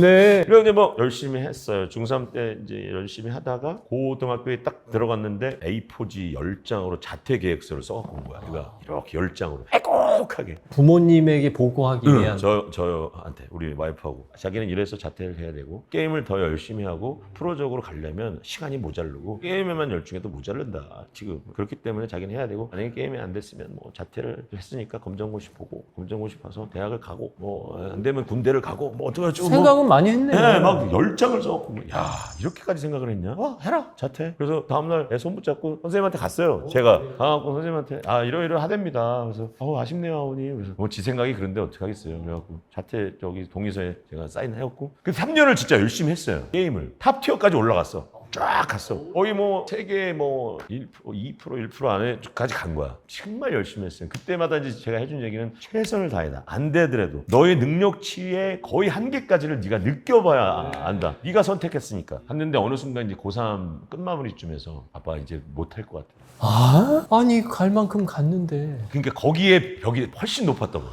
그러니까 마지막 벽이 너무 자기 한계에 부닥친 거야. 그럴 수 있죠. 그러니까 그동안까지 쫙 이렇게 올라가다가 거기 딱 갔더니 거기에는 정말 잘하는 사람들이 모여 있잖아요. 근데 거기에 벽이 너무 큰 거야. 정말 이거는 나는 아빠가 한 얘기대로 최선을 정말 다했고 더 이상 하다간 나를 무너뜨리고 내가 힘들어질 수 있을 것 같아. 그래? 알았다 그만해라 그러면. 지금 그만하고 있어요. 근데 아이가 행복 지수가 떨어지진 않았어요. 자기는 행복하다고 생각해요. 자기가 선택한 것에 대한 최선을 다해봤으니까. 근데 그거에 대한 후회가 없는 거야. 그랬으면 되겠다. 그럼 앞으로 뭐 할 거냐 그랬더니 자기가 검정고시 볼 거니까 검정고시 봤어요. 잘 봤더라고요. 지금 뭐 하고 있는지 아세요? 일종 면허 지금 따놨지. 건반도 자기가 너무 잘 치고 싶다. 그래서 막 건반 막 하고 작곡 공부하고 건반하고 노래도 좀 잘했으면 좋겠대. 그래서 노래도 배워라. 노래도 배우러 다니고 친구 만나고. 저는 우리 아들이 제일 부러워. 아유, 그 아들 걱정 안 하셔도 되겠네요. 그냥 그렇게 사는데 최선을 다하면 어느 정도까지는 갈 수 있다는 것을 지가 느끼는 어떤 좋은 경험치가 됐잖아요. 그래서 저는 뭐 아들을 그렇게 결정한 거에 대해서 전혀 뭐 부모로서도 후회가 없고. 지금의 행복에 필요한 조건 중에 하나는 현명한 포기도 포함하네요. 네. 중요한 얘기. 그 시점에 현명한 판단을 내리고 지금 내려놔야 된다. 그리고 바로 다른 길로 옮겨 타야 된다라는. 그거는 나이를 불문하고 그런 것 같아요. 결정이 섰을 때는 과감한 포기도 내 인생의 행복으로 가는 지름길이기도 한 것 같아요. 지금 얘기를 듣고 보니까 앞서 얘기했던 열등감이나 비교의식은 내가 최선을 다하지 못했을 때 느끼는 감정 아닐까요? 그렇죠. 그러고선 잘 되길 바라는 욕심 때문에 생기는 불안일 수도 있죠. 왜 아드님도 최선을 다했기 때문에 마지막 벽에서 그들에게 열등감을 느꼈던 건 아닌 것 후회는 같아요. 없는 것 같아요. 그래서 그때 같이 게임을 했던 친구가 지금 프로게이머가 된 친구가 있어요. 그래서 같이 만나서 밥도 먹고 하더라고요. 그 열등감이 없다는 거죠. 안 부럽냐? 그랬더니 아니 안 부러운데? 나 최선을 다했는데 뭐. 그럼 어유 박수 치고 싶다. 뭐 그렇게 잘 애는 살고 있어요. 사실 열등감을 느끼는 사람, 비교의식이 있는 사람, 자존감이 낮은 사람 결정적으로 어떤 처방이 필요하지 않을까 싶은데 이 책에 나온 감정 약국에서 처방을 좀 제대로 내려주시죠, 우리 구독자 여러분께. 네.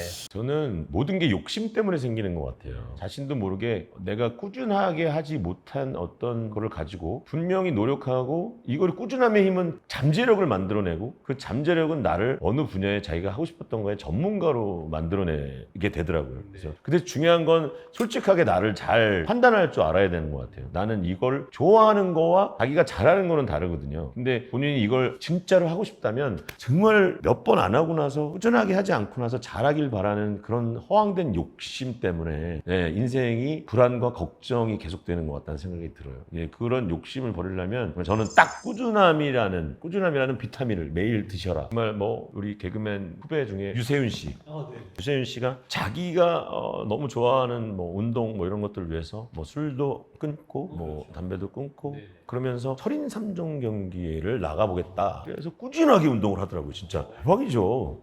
그런데 결국엔 대회에 참가해서 그 본인의 그 성취감이 얼마나 있겠어요. 한 번 그런 거를 맛본 사람은 또 하게 된다고. 그 도파민이 미치거든요. 요즘에 제가 지금 안 하던 러닝을 하기 시작했는데 러닝을 하기 시작했어요. 그래서 그러니까 상암동에 사는데 상암동에 그 월드컵 공원 주위로 이렇게 도는 거리가 트랙이 있어요.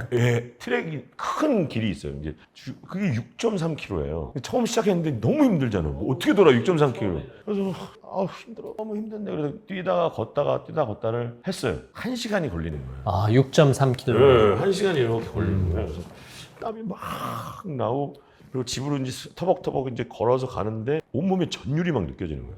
몸에 안 좋은 게 빠져나가고 막 이런 거 있잖아요.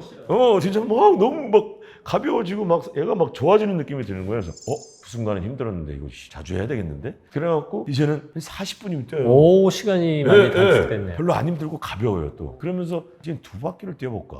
막 이런 생각도 하게 돼요. 그러고 나서 또 튀면 얘가 막 또 이렇게 그런 도파민이 샥 나오고 하루가 그렇게 행복해. 오늘도 뛰고 왔거든요. 너무 좋은 거예요. 이 조만간 마라톤 대회 그렇지는 않을 것 같아요.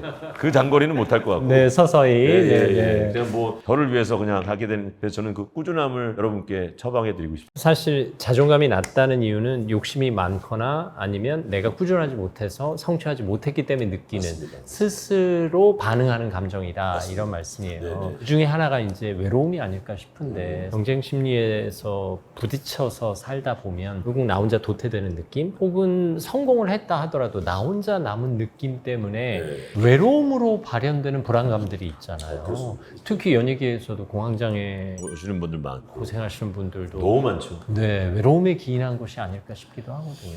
저는 그래서 여기저기 지금 뭐 강의도 그렇고 많은 자기계발서의 책에도 나와 있고 뭐 아까 말씀드렸지만 혼자 있는 시간에 과연 뭘 할 것이냐. 정말 잘 보내면 뭐가 두렵지가 않아요. 재밌어져요. 오히려 혼자 있는 시간이 기대되고. 그러니까 외로울 틈이 없는 거네요. 그렇죠. 이번에 이제 제가 행복에 꽂혀 있다고 이제 저번 시간에 말씀드렸는데 오랜만에 혼자 솔로 음원을 냈던 노래 제목이 그래야 행복하니까라는 노래예요. 거기 후렴 가사가 그대여 그대여 그대를 안아주세요. 보다 나를 먼저 가득 안아주세요. 그대여 그대여 너무 외로운 날엔 그 외로움마저도 즐겨봐요. 그래야 행복하니까 이런 가사가 있어요. 외로워질 용기가 필요해요. 외로우면 어떡하지? 외로움이 두려워. 나 외로우면 안 되는데 나 혼자 있는 거 싫어.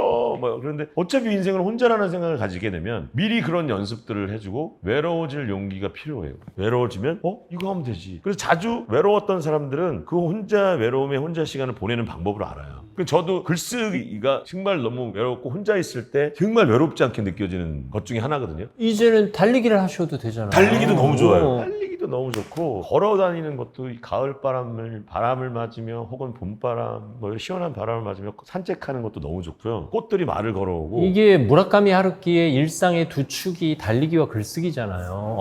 이제 우리 나 하루키야? 김태균 작가님이 하루키 수준으로 네. 진짜 그 가사 중에 오늘도 여전히 따스한 햇살이 포근히 나를 안아주네요. 외로울만 하면 또다시 피어나 웃어주는 예쁜 꽃도 부는 바람도 다 내 편이죠. 이런 가사가 그 노래 중에 있어요. 그래서 생각하기 나름인 것 같아요. 가만히 있으면 내 편들이 그렇게 나를 안아주고 말을 걸어오고 웃어주고 있는데 그런데 가족의 품이 또 따뜻하게 느껴지면 덤이 되는 거고 그런 어떤 마음의 불안은 다 나한테서 오는 것 같다는 생각에 저는 혼자이기를 좀 잘하는 방법을 터득하셨으면 좋겠어요. 이 책에서도 이제 혼자 있는 것이 얼마나 소중한 시간인지를 잘 말하고 계신데 이게 혼자 있어도 되는 용기, 혼자여도 괜찮아라는 너무 마음가짐. 괜찮아요. 사실 20대 청춘들이 요즘 힘들단 말이에요. 뭐 공부하기도 힘들고 취업하기도 힘들고 결혼하기도 힘들고 아이 낳기도 힘들고 앞서 아드님 얘기도 해주셨지만 한창 도전해야 할 나이에 또 한창 앞으로 가야 할 나이에 힘듦과 외로움과 불안 속에 살아가는 그들을 위해서 뭔가 나누고 싶은 생각이 있으시다.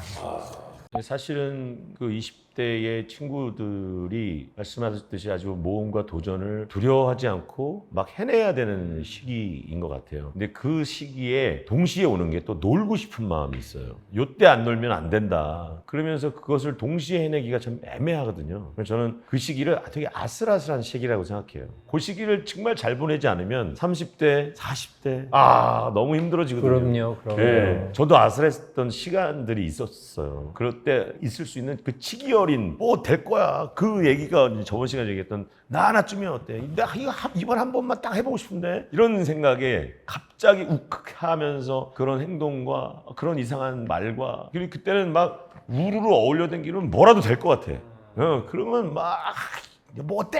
뭐 이런 것들이 있어요. 그럼 그게 정말 아슬아슬하거든요. 아찔한 순간이 지금도 막 스쳐가거든요. 그때 만약에 그렇게 했다면 막 이런 순간이 있어요. 그런 거를 정말 조심해야 되고 그때도 자기는 마음이 그러고 싶어도 그거를 절제하고 참아낼 수 있는 어떤 그 능력을 좀 꼭 가지셨으면 좋겠다. 지금 말씀 들어보니까 20, 30대가 가는 여정은 왠지 폭이 좁은 한 15cm 정도 되는 평균대를 걸어가는 느낌. 네. 사실 거기는 혼자 가야 되잖아요.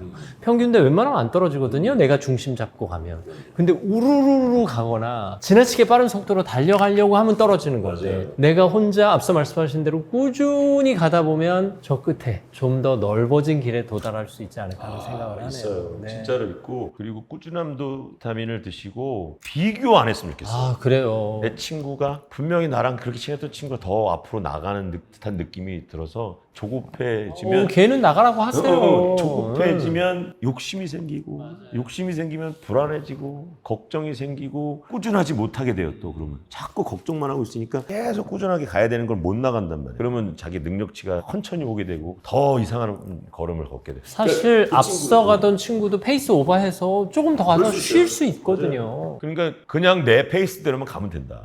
그 친구는 그 친구 페이스대로 가는 길이 누구는 늦게 성공할 수도 있고 누구는 빨리 성공할 수도 있고 그러니까 그거에 대한 어떤 비교로 자꾸 생각하지 말고 그냥 내 페이스로 계속 쫙 가는 거예요. 그냥 쭉 잘 가다 보면 어느 순간에 이때는 이제 좀 능력치가 올라왔는데 또 빨리 달려가도 되겠어? 그럼 빨리 달리고 옆에를 자꾸 쳐다보지 말고 그냥 가는 거죠, 이렇게. 혹시 불안과 관련해서 떠오르는 책 있으세요? 저는 지금 얘기하다 보니까 과거에 알랭드 보통의 불안이라는 책이 떠올랐는데 이게 우리가 그 불안을 극복하려면 불안의 실체를 알아야 되잖아요. 근데 알랭드 보통의 책을 통해서 아, 불안이란 녀석이 이런 녀석이구나 하고 뭔가 마음속의 불안을 꺼내서 관찰할 수 있는 기회가 됐었어요. 저 한번 읽어볼게요. 네네. 저한테 권해주셔서 감사합니다. 아유, 아닙니다. 그래서 알랭드 보통의 네네네. 불안. 우리가 삶 속에서 우리가 불안이란 존재를 두려워만 할 것이 아니라 뭔가 꺼내놓고 관찰하면서 얘는 굳이 내가 담아둘 필요가 없네. 혹은 적정량의 불안이 필요하다면 긍정적인 요인을 줄 수 있는 그러면 그 정도는 내가 담아두지. 이렇게 판단할 수 있는 지혜가 필요하지 않을까. 맞아요. 좋은 말씀이신 것 같아요. 사실은 저는 이 채널을 통해서 제 오늘 시간을 통해서 글 읽기를 힘들어하는 사람들이 있어요. 글 읽기를 좀 힘들어하는 분들을 위해서 약간 입문식으로 인생에 대한 느낌으로 뭐 제 책을 좀 권하고 싶고요. 네, 한번 들어와 보시면 어떨까 싶어요. 구독자 여러분께서 추천하고 싶으신 거 있으면 또 댓글에 댓글에 달아주시면 달아주세요. 네, 저도 구독자들끼리 보겠습니다. 또 상호 소통할 수 있지 않을까 싶습니다. 참고하도록 하겠습니다. 오늘 뭔가 김태균 씨랑 대화하면서 마음속에 있는 불안이 조금 작아지고 왠지 도전하고 싶은 마음이 커지는 그 도전은 꾸준함을 향한 도전이라는 거. 네. 김태균 씨의 달리기 실력이 점점 일취월장하기를 바라면서. 아니. 일취월장할 필요 없고요. 아니요, 꾸준히 달리기만 하시면 계속 달리기만 해도 좋겠어요. 네. 그렇게. 그것만 해도. 저는 같은 거리를 달려도 저는 나이가 들어가잖아요. 그럼 얼마나 훌륭해. 그러네. 유지하는 것만 해도 대단한 게 될 나이가 됐기 때문에 우리가 열심히 유지하겠습니다. 네. 오늘도 즐거운 대화 감사합니다. 감사합니다. 고맙습니다. 김태균 작가와 함께했습니다. 여러분 혹시 불안한 마음이 있으시면 잠시 내려놓고 관찰해 보시면 그 불안이 점점 잦아들지 않을까 싶습니다. 세상의 모든 감동, 세상의 모든 지식, 책과 삶, 책과 사람 아나운서 김재원이었습니다. 오늘도 함께해 주셔서 감사합니다. 보통 어떻게 하면 사람을 웃길 수 있냐고 얘기를 하거든요. 제 라디오에서 나왔던 사연들이 많잖아요. 재밌는 사연들을 외웠다가 이렇게 해주시는 분이 있어요. 아무래도 이제 제가 하는 것보다는 못 사귈 거 아니에요. 그렇죠. 예. 그런데도 그걸 꼭 그렇게 해서 해줘야지 하고 막 해주는 되게 정성이고 노력이에요. 그것도 사실은. 근데 이제 중요한 거는 그 눈치가 없으신 거죠. 사실은. 그들이 듣고 싶은 얘기를 해야 되는 건데 내가 하고 싶은 얘기를 하다가 나오는 결정적인 실수가 아닌가 싶기도 하고요. 그러니까 이제 그거의 어떤 하이 스킬은 개인기가 아니고 어디서 들었던 재밌는 유머를 외우고 있다가 하는 게 아니고. 안녕하십니까. 책이 사람을 만나고 사람이 책을 만나는 시간, 책과 삶, 책과 사람의 아나운서 김재원입니다. 오늘은 대한민국 대표 개그맨, 대한민국 대표 DJ 김태균 작가와 함께하겠습니다. 어서 오십시오. 안녕하세요. 반갑습니다. 전국민의 유산균, 여러분께 해피바이러스를 싸드리고 싶어하는 김태균입니다. 반갑습니다. 오늘의 주제는 대화 잘하는 법입니다. 네. 20년 동안 라디오 생방송을 하셨으니까 대화를 좀 잘하시겠습니까? 아닙니다. 근데 이게 말을 잘한다는 게 사실 쉽지 않거든요. 우리가 대화를 잘하고 싶은 이유는 누군가에게 잘 보이고 싶은 이유인데 그 사람에게 맞춰주다 보면 그 사람이 나를 좀 만만하게 볼 수도 있고 이게 의외의 부작용이 있을 수 있단 말이에요. 어떤 관점으로 어떤 전략을 가지고 대화를 하세요? 저는 이번에 낸 책에도 써놨지만 그게 다 대화에도 통용이 되는 얘기인 것 같아요. 물론 이제 우리는 진행하는 사람이면 진행을 해야 되기 때문에 감정도 살피면서 해야 되고 막 그래야 되는 상황인데 그것이 아니고 그냥 일반적인 사람들과의 서로의 대화를 하는 거는 그냥 생긴 대로 살면 되는 것 같아요. 잘생기고 못생기고 얘기 아니라 눈이 2개 있고 귀가 2개 있고 입이 하나 있으니까 많이 쳐다보고 귀가 2개니까 듣고 말은 충분히 듣고 조금만 좀 해라. 그런 대화법을 쓰는 게 좋을 것 같아요. 두 번 보고 2번 듣고 한 번만 말해라. 근데 이제 이게 유머와도 통용이 되는 얘기거든요. 보통 어떻게 하면 사람을 웃길 수 있냐고 얘기를 하거든요. 유머러스한 남자가 미인을 얻는다는 얘기가 있잖아요. 그렇죠. 요즘에는 대부분 미인 아내와 결혼한다. 네, 그렇게 유머러스하고 재치 있는 사람을 좋아하는데 그거의 어떤 하이 스킬은 개인기가 아니고 어디서 들었던 재밌는 유머를 외우고 있다가 하는 게 아니고 그냥 잘 듣는 거예요. 그 사람의 얘기를. 잘 듣다 보면 그 사람의 얘기에서 공감대를 싹 빼갖고 툭 던지는 거거든요. 그러면 김재원 아나운서께서 어떤 얘기를 하셨는데 제가 이 얘기를 툭 쳤는데 웃으셨어. 그러면 이제 마음이 열리는 거야. 그분의 얘기 때문에 제가 얘기를 하면 공감대가 형성되잖아요. 그러다가 까먹으셨어. 대화를 하다가 또 그 얘기를. 그러다가 갖고 있던 걸 다시 한번 톡 던져. 근데 그건 이제 반복이라고 얘기를 하는데 그 두 가지 스킬을 쓰면 경청과 공감과 때론 반복으로 반복을 해야 되는데 그때는 사실 기억을 하고 있어야 돼요. 그러니까 그 사람의 하는 얘기를 다 듣지 않으면 못 하는 거예요. 저는 이제 두 사람과의 소통, 대화는 그 사람 간의 다리를 놓는 과정이라고 생각하거든요.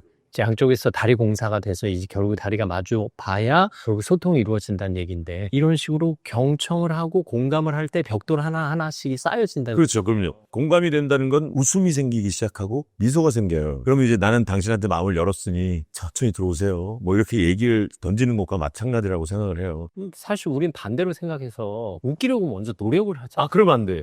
힘이 들어가면 안 돼요. 네. 이게 사실 뭐 저는 교양 프로그램을 주로 진행하지만 선생님 교양 프로그램도 한 10분에 한 번씩 웃겨줘야 되고 그럼요. 네. 그리고 뭐 상대방과 재밌는 대화를 이끌어 가려면 일단 웃겨줘야 하고 그리고 뭐 가끔 스피치 강의를 합니다만 스피치 강의 원칙 중엔 유머 코드가 들어가야 된단 말이에요. 반드시 들어가요. 그러면 어떻게든 배워서라도 웃기려고 하는데 사실 그렇게 웃기려다가 웃은 사람이 될 때가 많아서 그런 거는 이제 직업적으로 우리가 무대나 마이크 앞에서 해야 되는 사람이니까 이제 좀 배워서 할 필요가 있긴 한데 일상 대화에서는 다르다. 예, 일상 대화에서는 예를 들면 궁금하지 않은데 뭘 먼저 물어본다거나 근데 그런 것들은 사실 좀 마음을 먼저 다치게 하기 그러니까 상대방이 마음을 열어서 답할 준비가 안 돼 있는데 너무 깊은 질문부터 들어간다. 이건 조심해야 된다. 예, 조심을 하고 일단 먼저 충분히 들어줘라. 이제 물어보기 전에 질문을 먼저 할 수도 있죠. 분위기상 뭐 이렇게 해서 요즘 뭘 좋아하시고 뭐 MBTI는 어떻게 되세요? 뭐 요즘 애견남 뭐 테토남 뭐 이렇게 얘기를 하는데 어느 쪽에 되시는 것 같아요? 저는 애견 반 테토 반인 것 같은 생각이 드는데 뭐 그러면서 막 요즘에 그 재미난 얘기를 꺼내다간 자기 얘기 꺼내게 이제 만들어줘야지. 그러다가 이제 대화는 시작이 되는 거잖아요. 먼저 얘기를 누가 꺼내는 건 중요하지 않은 것 같아요. 계속 그러다가 말하지 말고 듣기만 하라 그랬다고 계속 듣기만 하고 있으면 안 되고. 이럴 때 이제 애견남이 뭐지? 테토남이 뭐지? 이러면 살짝 묻고 가야 되는데 사실 구독자 여러분 가운데도 이제 어르신들은 애견남, 모를 수 테토남? 에스트로겐이 많은 쪽이 이제 애견남, 애견녀 이렇게 얘기를 하고 남성적인 성격을 갖고 있는 테토녀, 테토남 이렇게 얘기를 합니다. 요즘에 MBTI 안 하고 요 얘기 많이 하더라고요. 그럼요. 제가 이제 아침마당을 하다 보니까 이런 거 풀이해드려야 하는 지거시경이 있어가지고 네, 아이고 죄송합니다. 대부분 다 아실 텐데. 근데 지금 이런 얘기들이 어떻게 보면 스몰 토크하기 좋은 주제들이. 그렇죠. 이거는 뭐 누구에게나 해당되는 얘기고 나는 어디에 해당이 되는지도 궁금하기도 하고 어떤 뭐 이런 질문이 올 수 있죠. 보시기 전 어떤 것 같아요? 이렇게 이제 질문을 상대방이 던져오면 제가 보기에는 평소에 있던 이미지는 약간 애견남에 가까우신 것 같아요. 애견녀에 가까우신 것 같아요. 약간 섬세하신 면도 있으시고 지난번에 얘기했던 매력이랑 또 일맥상통하는 얘기일 수도 있거든요. 되게 섬세하시고 되게 뭔가 디테일하시고 뭐라 그럴까 남 잘 살피고 감정도 풍부하신 것 같고 제가 보기엔 그렇거든요. 제가 그래요? 뭐 이렇게 될 수 있는 거잖아요. 그러면서 남이 보는 나도 볼 수 있겠구나. 그러면서 저는 어떤 것 같아요? 라고 또 대질문을 한번 해보고 그러면서 그 안에서 유머 코드를 찾아가는 거죠. 게다가 요즘은 성인지 감수성 측면에서 말할 때 뭐 남성스럽다, 여성스럽다 그런 이런 조심하게 되죠. 성 역할을 구분하는 표현은 거의 안 하고 네, 잘 안 하니. 네, 그런 면에서 그분이 갖고 있는 성향을 살짝 섬세하게 풀어주면 풀어주면서 네. 칭찬을 넣어야 되고 그냥 칭찬을 MS처럼 툭툭툭툭 넣어줘야지. 그래요? 제가 그렇게 보여요? 이렇게 하면서 마음이 열리거든. 말로는 제가 뭐라고 하면서도 좋아할 수가 좋아할 수밖에 없어. 이게 아침 방송에 출연하는 게스트들 보면 사실 방송 전에 이제 대화를 하잖아요. 근데 유독 개그맨들이 스몰 토크를 잘하세요. 뭐 배우나 가수나 뭐 상대적으로 일반 다른 전문직 가진 분들에 의해서 개그맨들은 우리가 굳이 풀어드리지 않아도 먼저 우리를 풀어주려고 오시거든요. 네. 그럼 그 대화 속에서 두 사람 사이에 다리가 놓이니까 설령 처음 보는 사람일지라도 뭔가 탄탄한 다리 속에서 대화를 시작하게 된단 말이에요. 개그맨들도 약간의 직업병이죠. 그 순간에 자리가 막 약간 진지하고 막 그러면 그거 못 참아요. 이거를 잘 대화 속에서 풀어나가는 경우가 있지만 거기서 개인기를 꺼내는 친구들이 있고. 네, 그렇죠. 네. 분위기는 뭐 좋을 수 있지만 사람들이 예 재밌어요 하면서 또 마음을 닫을 수가 있어요. 그러니까 이른바 이제 아이스 브레이킹이라고 하죠. 네. 저는 아이스 브레이킹이라는 표현보다 아이스 멜팅이라는 표현을 써요.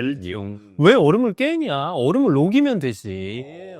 그게 이제 두 사람 사이의 관계가 더 부드러워지니까. 근데 뭐 김태균 씨는 뭐 언제 어디서 만나도 아주 유연하게 스몰 토크로 분위기를 쭉 녹여놓으니까 워낙 또 잘하시고. 아유, 저야 뭐, 제가 뭐라고 뭘, 말 몇 마디 하는 거고. 아니, 저도 그렇죠. 이게 사실 전반적으로 이제 젊은 사람들도 윗세대와 대화할 때 그렇고, 나이 드신 분들도 다음 세대와 대화할 때 그렇고, 좀 재밌는 사람이 되고 싶어 한단 말이에요. 맞아요. 근데 개그맨이다 하면은, 아, 저 사람은 뭔가 멋있다. 재밌을 것이다 라는 기대가 있잖아요. 이게 결코 편견은 아니거든요. 그렇죠. 네, 그러면 우리한테 좀 재미없는 개그맨도 많아요. 그러네요. 네, 그러네, 뭐. 네, 그러네요. 사실 이제 우리가 조심하는 건 재밌는 사람이 돼보려다 우스운 사람이 되는.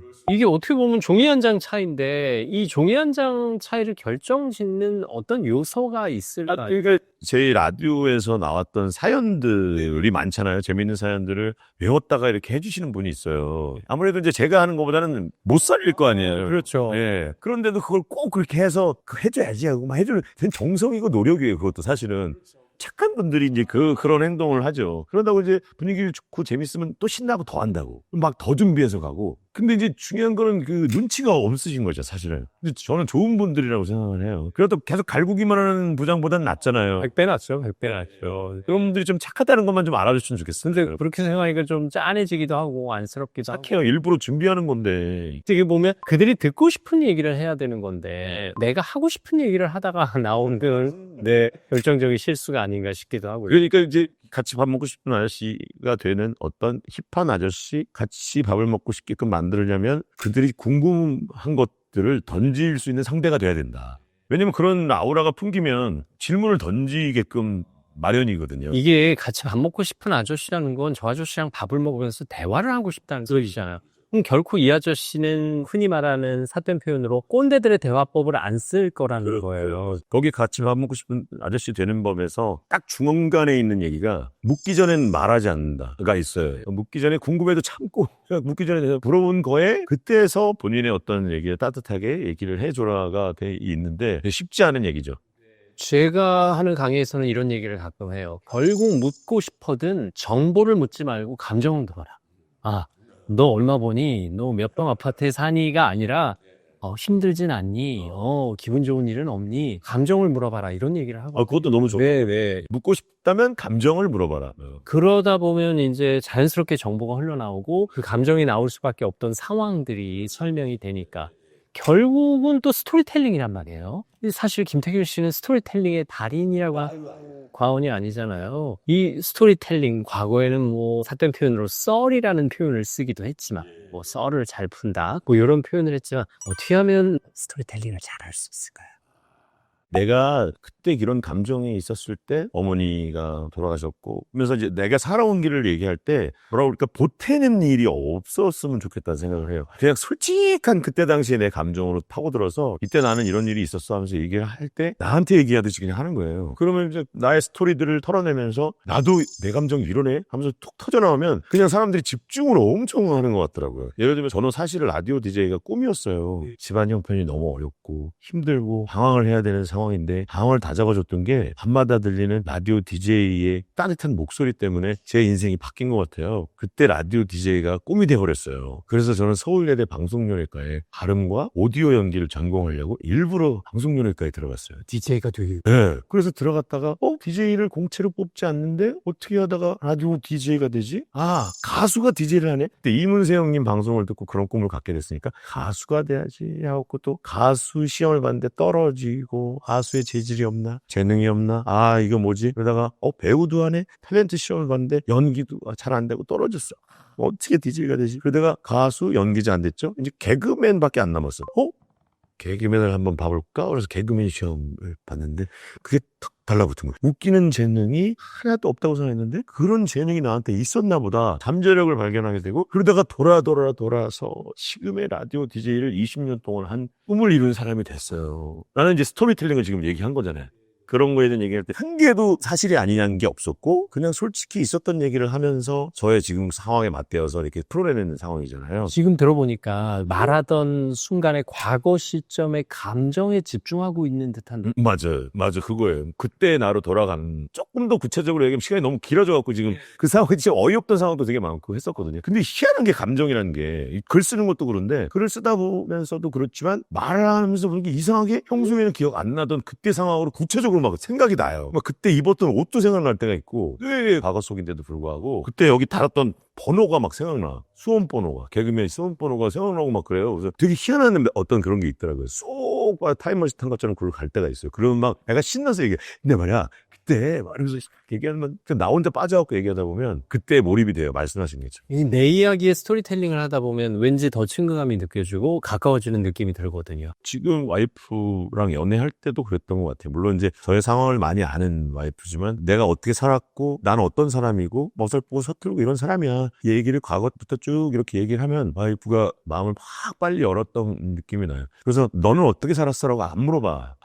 내 얘기를 먼저 하니까 자기 얘기도 슬슬 꺼내는 거죠. 그러니까 있어 보일 필요 없다. 가감을 하지 않고 그냥 솔직한 나를 던져버리고 스토리텔링을 통해서 대화의 공간 안에 뚝 던져놓으면 상대방이 알아서 공감할 테고 알아서 마음을 열 것이다. 뭐 이런 얘기. 꾸밀 필요 없다. 꾸밀 필요 없다. 네, 내 감정에 충실하고 그 감정을 솔직하게 표현하자. 그럼 그 사람이 나를 있는 그대로 봐줄 것이다. 그러다 보면 두 사람 사이에 벽이 허물어진다. 네, 이게 이제 이른바 마이 스토리텔링의 비법이고요. 김태균 씨가 특히 잘하는 건 또 남의 이야기란 말이에요.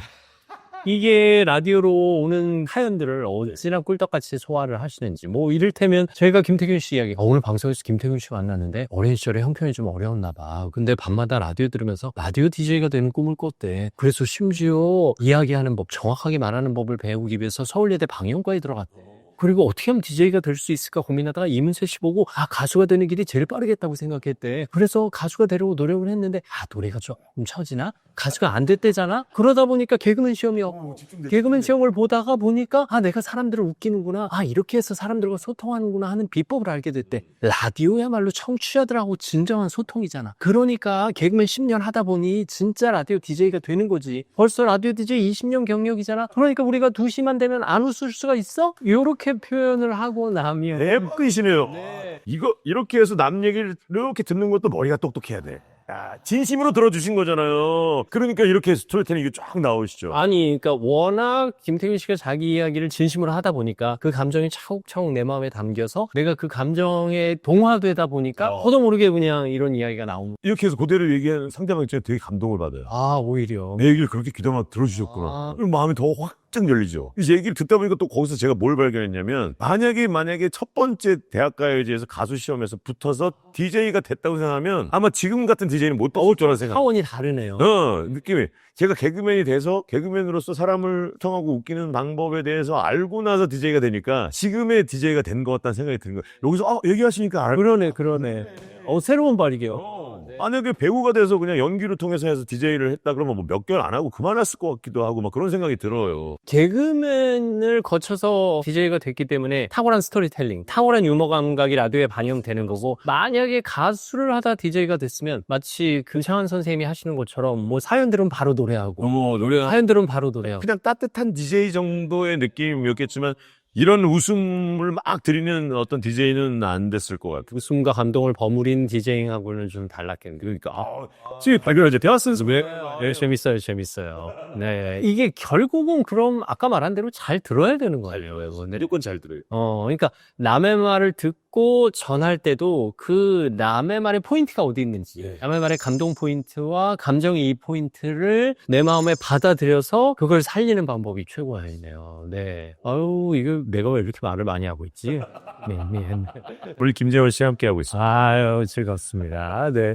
사실 가까운 사이가 될수록 더 조심해야 하는 말들도 분명히 있을 거예요. 더 조심해야 되는 여러 가지 말들이 저는 제일 못난 말. 이게 가족이니까 그러니까 앞에 핑계로 들어가는 거. 가족이니까 뒷전에 두는 사람들이 있어요. 가족이니까 몰라도 돼. 가정인데 뭐. 가족인데 언제 봐도 계속 보고 뭐 할 건데 뭐. 근데 이거 진짜 너무 위험한 발언인 것 같아요. 가족이 제일 먼저 우선이 돼. 감정도 그렇고 좋은 일도 그렇고 힘든 일도 가족이 좀 먼저 알아서 위로를 좀 풀어해주고 그러면 너무 좋을 것 같은데, 가족을 뒷전에 두는 사람, 안녕하세요 이런 프로그램에 그런 사람이 너무 많이 왔어. 상담하던 예, 가족이니까 내가 아무리 손을 내도 쟤는 괜찮아. 쟤는 내 아들이잖아. 어때? 뭐 이렇게. 내가 내 아들한테 하고 싶은 말도 못해? 뭐 이거죠. 그리고 우리 정신분석학 신경 교수님도 얘기하는 게, 자식도 꽤 긴 시간 왔다 가는 아주 소중한 손님이라고 생각해라. 근데 손님한테 그렇게 하면 안 되지. 손님 가버리잖아요, 그러면. 그렇게 가족이 뒷전에 있는 거는 진짜 별로인 발언에 대한 거를 저는 생각하고요. 그리고 약간 무책임하면서 자존감 떨어지는 말 중에, 이번 한 번뿐이야 라고 얘기하는 거 있잖아요. 이번에 한 번뿐이야. 나 하나 그런다고 뭐가 어떻게 되겠어? 그렇게 얘기하는 무책임한 말. 그게 사회를 아주 너무 힘들게 만들고, 극단적인 말과 행동일 수 있지만 어떤 사람한테는 그 한 사람이 인생의 전부일 수 있다는 생각을 좀 해줘야 되는데, 그런 것들도 대화에서 조금 하지 말아야 될 것 중에 큰 그런 것 같아요. 사실 무심코 던진 부모의 한마디를 평생 기억하고 있는 자녀들이 꽤 많거든요. 그러니까요. 네. 그리고 그 아픔에 대한 보상 심리로 엄마가 언제 날 사랑했어. 엄마가 언제나 날 무시하고서 언제나 날 뒷전으로 쳤잖아. 내가 딸로서 이런 말도 못해? 아들이 이런 말도 못해? 이런 표현을 하는 것조차도 조심해야 되는 건데. 그러니까 좀 들어주고, 밖에서는 그렇게 잘하면서 남한테는 그러니까요. 가족들한테, 저는 가족이 우선이 돼야 된다고 생각해요. 그러니까 가족이 마음이 편안해야지 어느 평범한 날이 주는 행복이 있거든요. 이 집안의 와이프와 아무런 감정선의 이상이 없는 날, 그런 날 방송 제일 잘 돼, 뭐. 그럼요. 자식과 저와의 관계가 또 아무런 감정선이 없는 날, 정말 자갈돌 조약돌 하나 얹혀있지 않은 날. 진짜 이 깃털 다시 가벼운 날, 그날 제가 그렇게도 이제 전책에도 써놨는데, 그날 방송이 만약에 재밌다 그러면 그런 날인 거예요. 다 똑같잖아요, 사는 게. 그러니까 어떻게 보면 가족을 가족으로 여기기보다는 약간의 거리감, 관계와 경계를 유지하는 게 진짜 조심해야 그런 날이 많아져요. 신중하고 배려하지 않으면 그런 날이 많아지지 않잖아요. 저는 예전에 학교 다닐 때 친구네 하숙집에 놀러 가면 그 하숙집 어머니가 친구에게 해주는 그 사랑이 그렇게 부러웠어요. 이게 하숙집 어머니들이 정이 있잖아요. 뭐 과거 응답하라 시리즈의 드라마를 봐도 그렇고. 무한으로 그냥 사랑을 주잖아요. 예. 그래서 저는 우리 집 아들을 하숙생으로 생각하게 됐어. 뭐 지금 29살 직장 다니니까 사실 얼굴도 잘 못 봐요. 전 새벽에 나가고 그 친구는 늦게 들어오고. 근데 그 하숙집 어머니는 하숙비를 받잖아요. 그러니까 받아야죠. 돈 버는 아들한테는 받아야죠. 받아야지. 그러니까 이 하숙집 아저씨, 하숙집 아줌마의 마음으로 사랑을 주면 적당한 경계를 두는, 그리고 왠지 남의 집 아들 데려다 키우면서 보호해주고 사랑을 주고 밥해주는 그 느낌으로 하니까 이 아이와 적당한 긴장감도 들고 좋아요. 그러니까 지금 제 아들도 결론은 그거네요. 남의 집 아들이라고 생각해라. 그렇죠. 남의 집 귀한 손님이라고 생각해라. 그리고 우리가 남의 집 아들을 돌보다 보면 제 아들은 남의 집 아빠가 또 돌봐주더라고요. 얘는 또 지 아빠는 안 믿어. 남의 집 아빠 말을 더 믿어. 그래서 남의 집 아빠 말을 뭐 황금처럼 여기고 조언으로 듣고, 지 아빠가 아무리 얘기해줘도 뭐 그런가 보다예요. 나는 그럼 내 말을 소중하게 여기는 남의 집 아들을 돌봐주다 보면 이게 서로 품앗이가 되는 게 있더라고. 그러다 보면 자식들을 이렇게 돌려가면서 네.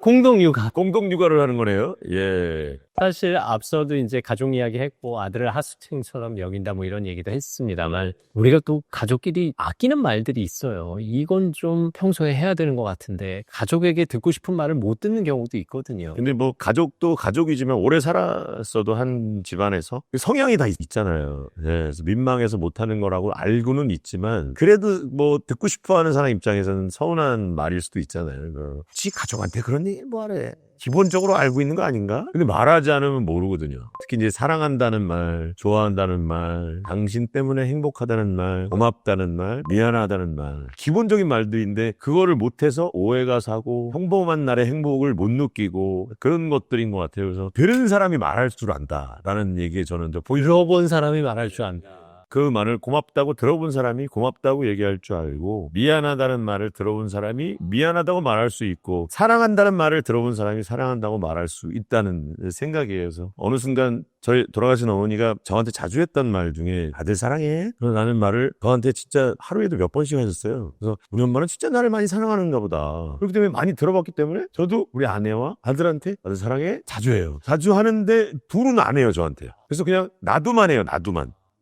사랑해, 나도만 해요.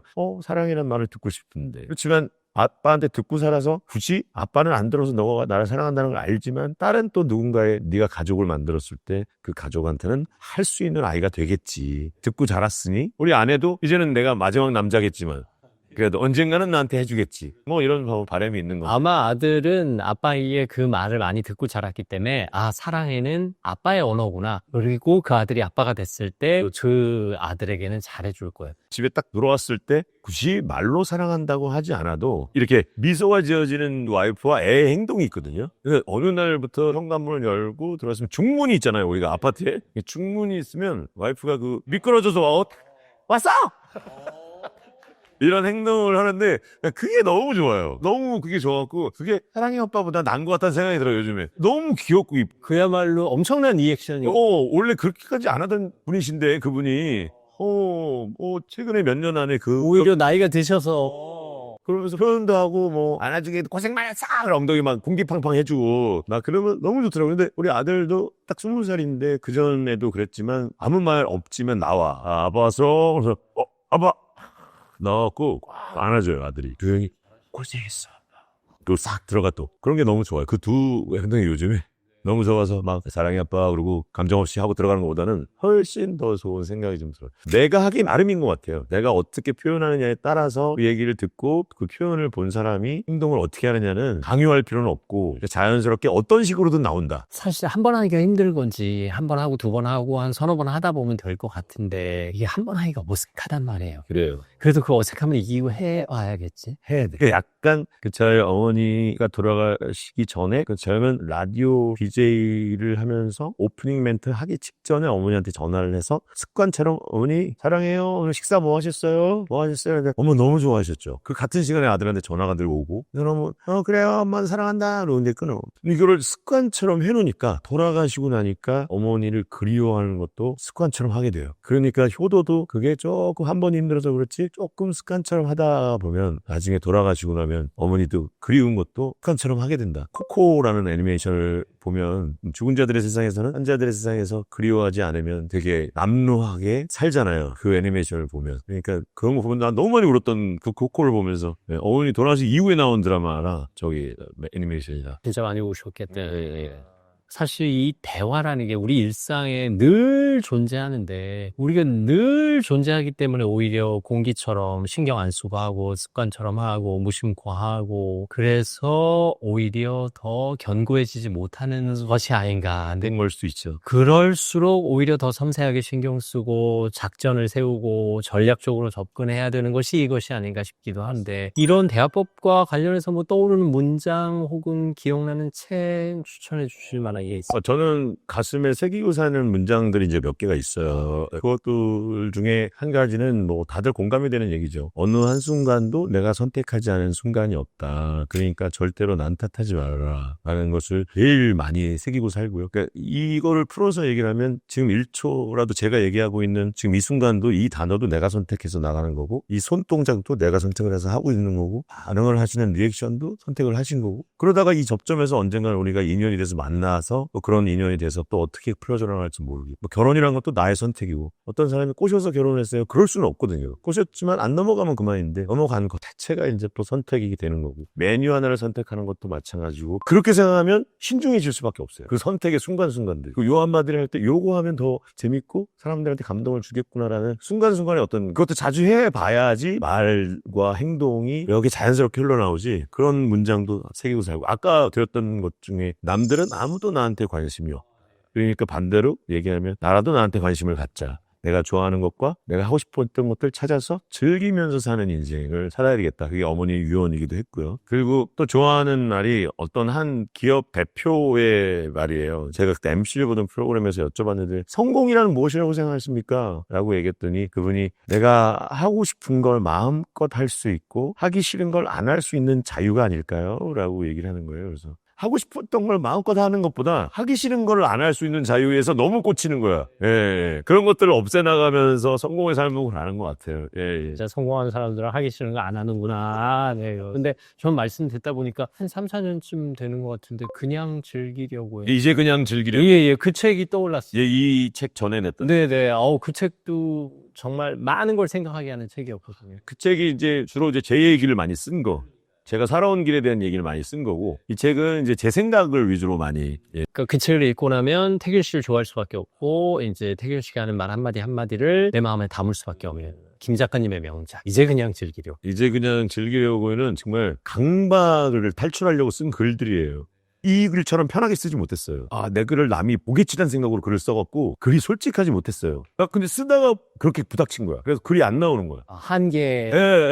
이게 아닌데? 이게 뭐 남 좋으려고 글을 쓴 게 아닌데?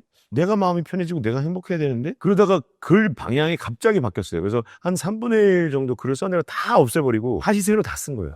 쉽지 않은구나. 예. 근데 했는데 막 너무 마음이 편해지더라고요. 그래서 그냥 남이 보는 내가 아니라 내가 보는 나를 좀 끄집어내갖고 빡 세상에 던지고 싶다. 강박을 탈출하고 싶었던 거예요. 남들은 아무도 관심이 없는 나 혼자 강박이 혼자 이거 쳐다보면 안 되는데 뭐 이런. 사실 저도 이 진행을 잘하려고 강박을 느낄 게 아니라 이 대화 자체를 즐기려고 하면 보시는 분들도 즐거워지는 거거든요. 즐기면 즐기는 사람 못 이겨요. 그러니까요. 네. 오늘 대화하다 보니까 말 한마디에 진정한 힘이 있고요. 그 말 한마디로 누군가를 위로하고 또 누군가에게 감동도 줄 수 있지 않나 싶습니다. 저희의 대화가 오늘 여러분에게 진정한 감동과 위로를 드렸으면 하는 바람이 간절합니다. 그렇습니다. 선물이 됐길 바랍니다. 그러니까요. 오늘 많이 배웠습니다. 빙자타. 감사합니다. 네, 감사합니다. 세상의 모든 지식, 세상의 모든 감동, 책과 삶, 책과 사람의 아나운서 김재원이었습니다. 오늘도 함께 해주셔서 감사합니다.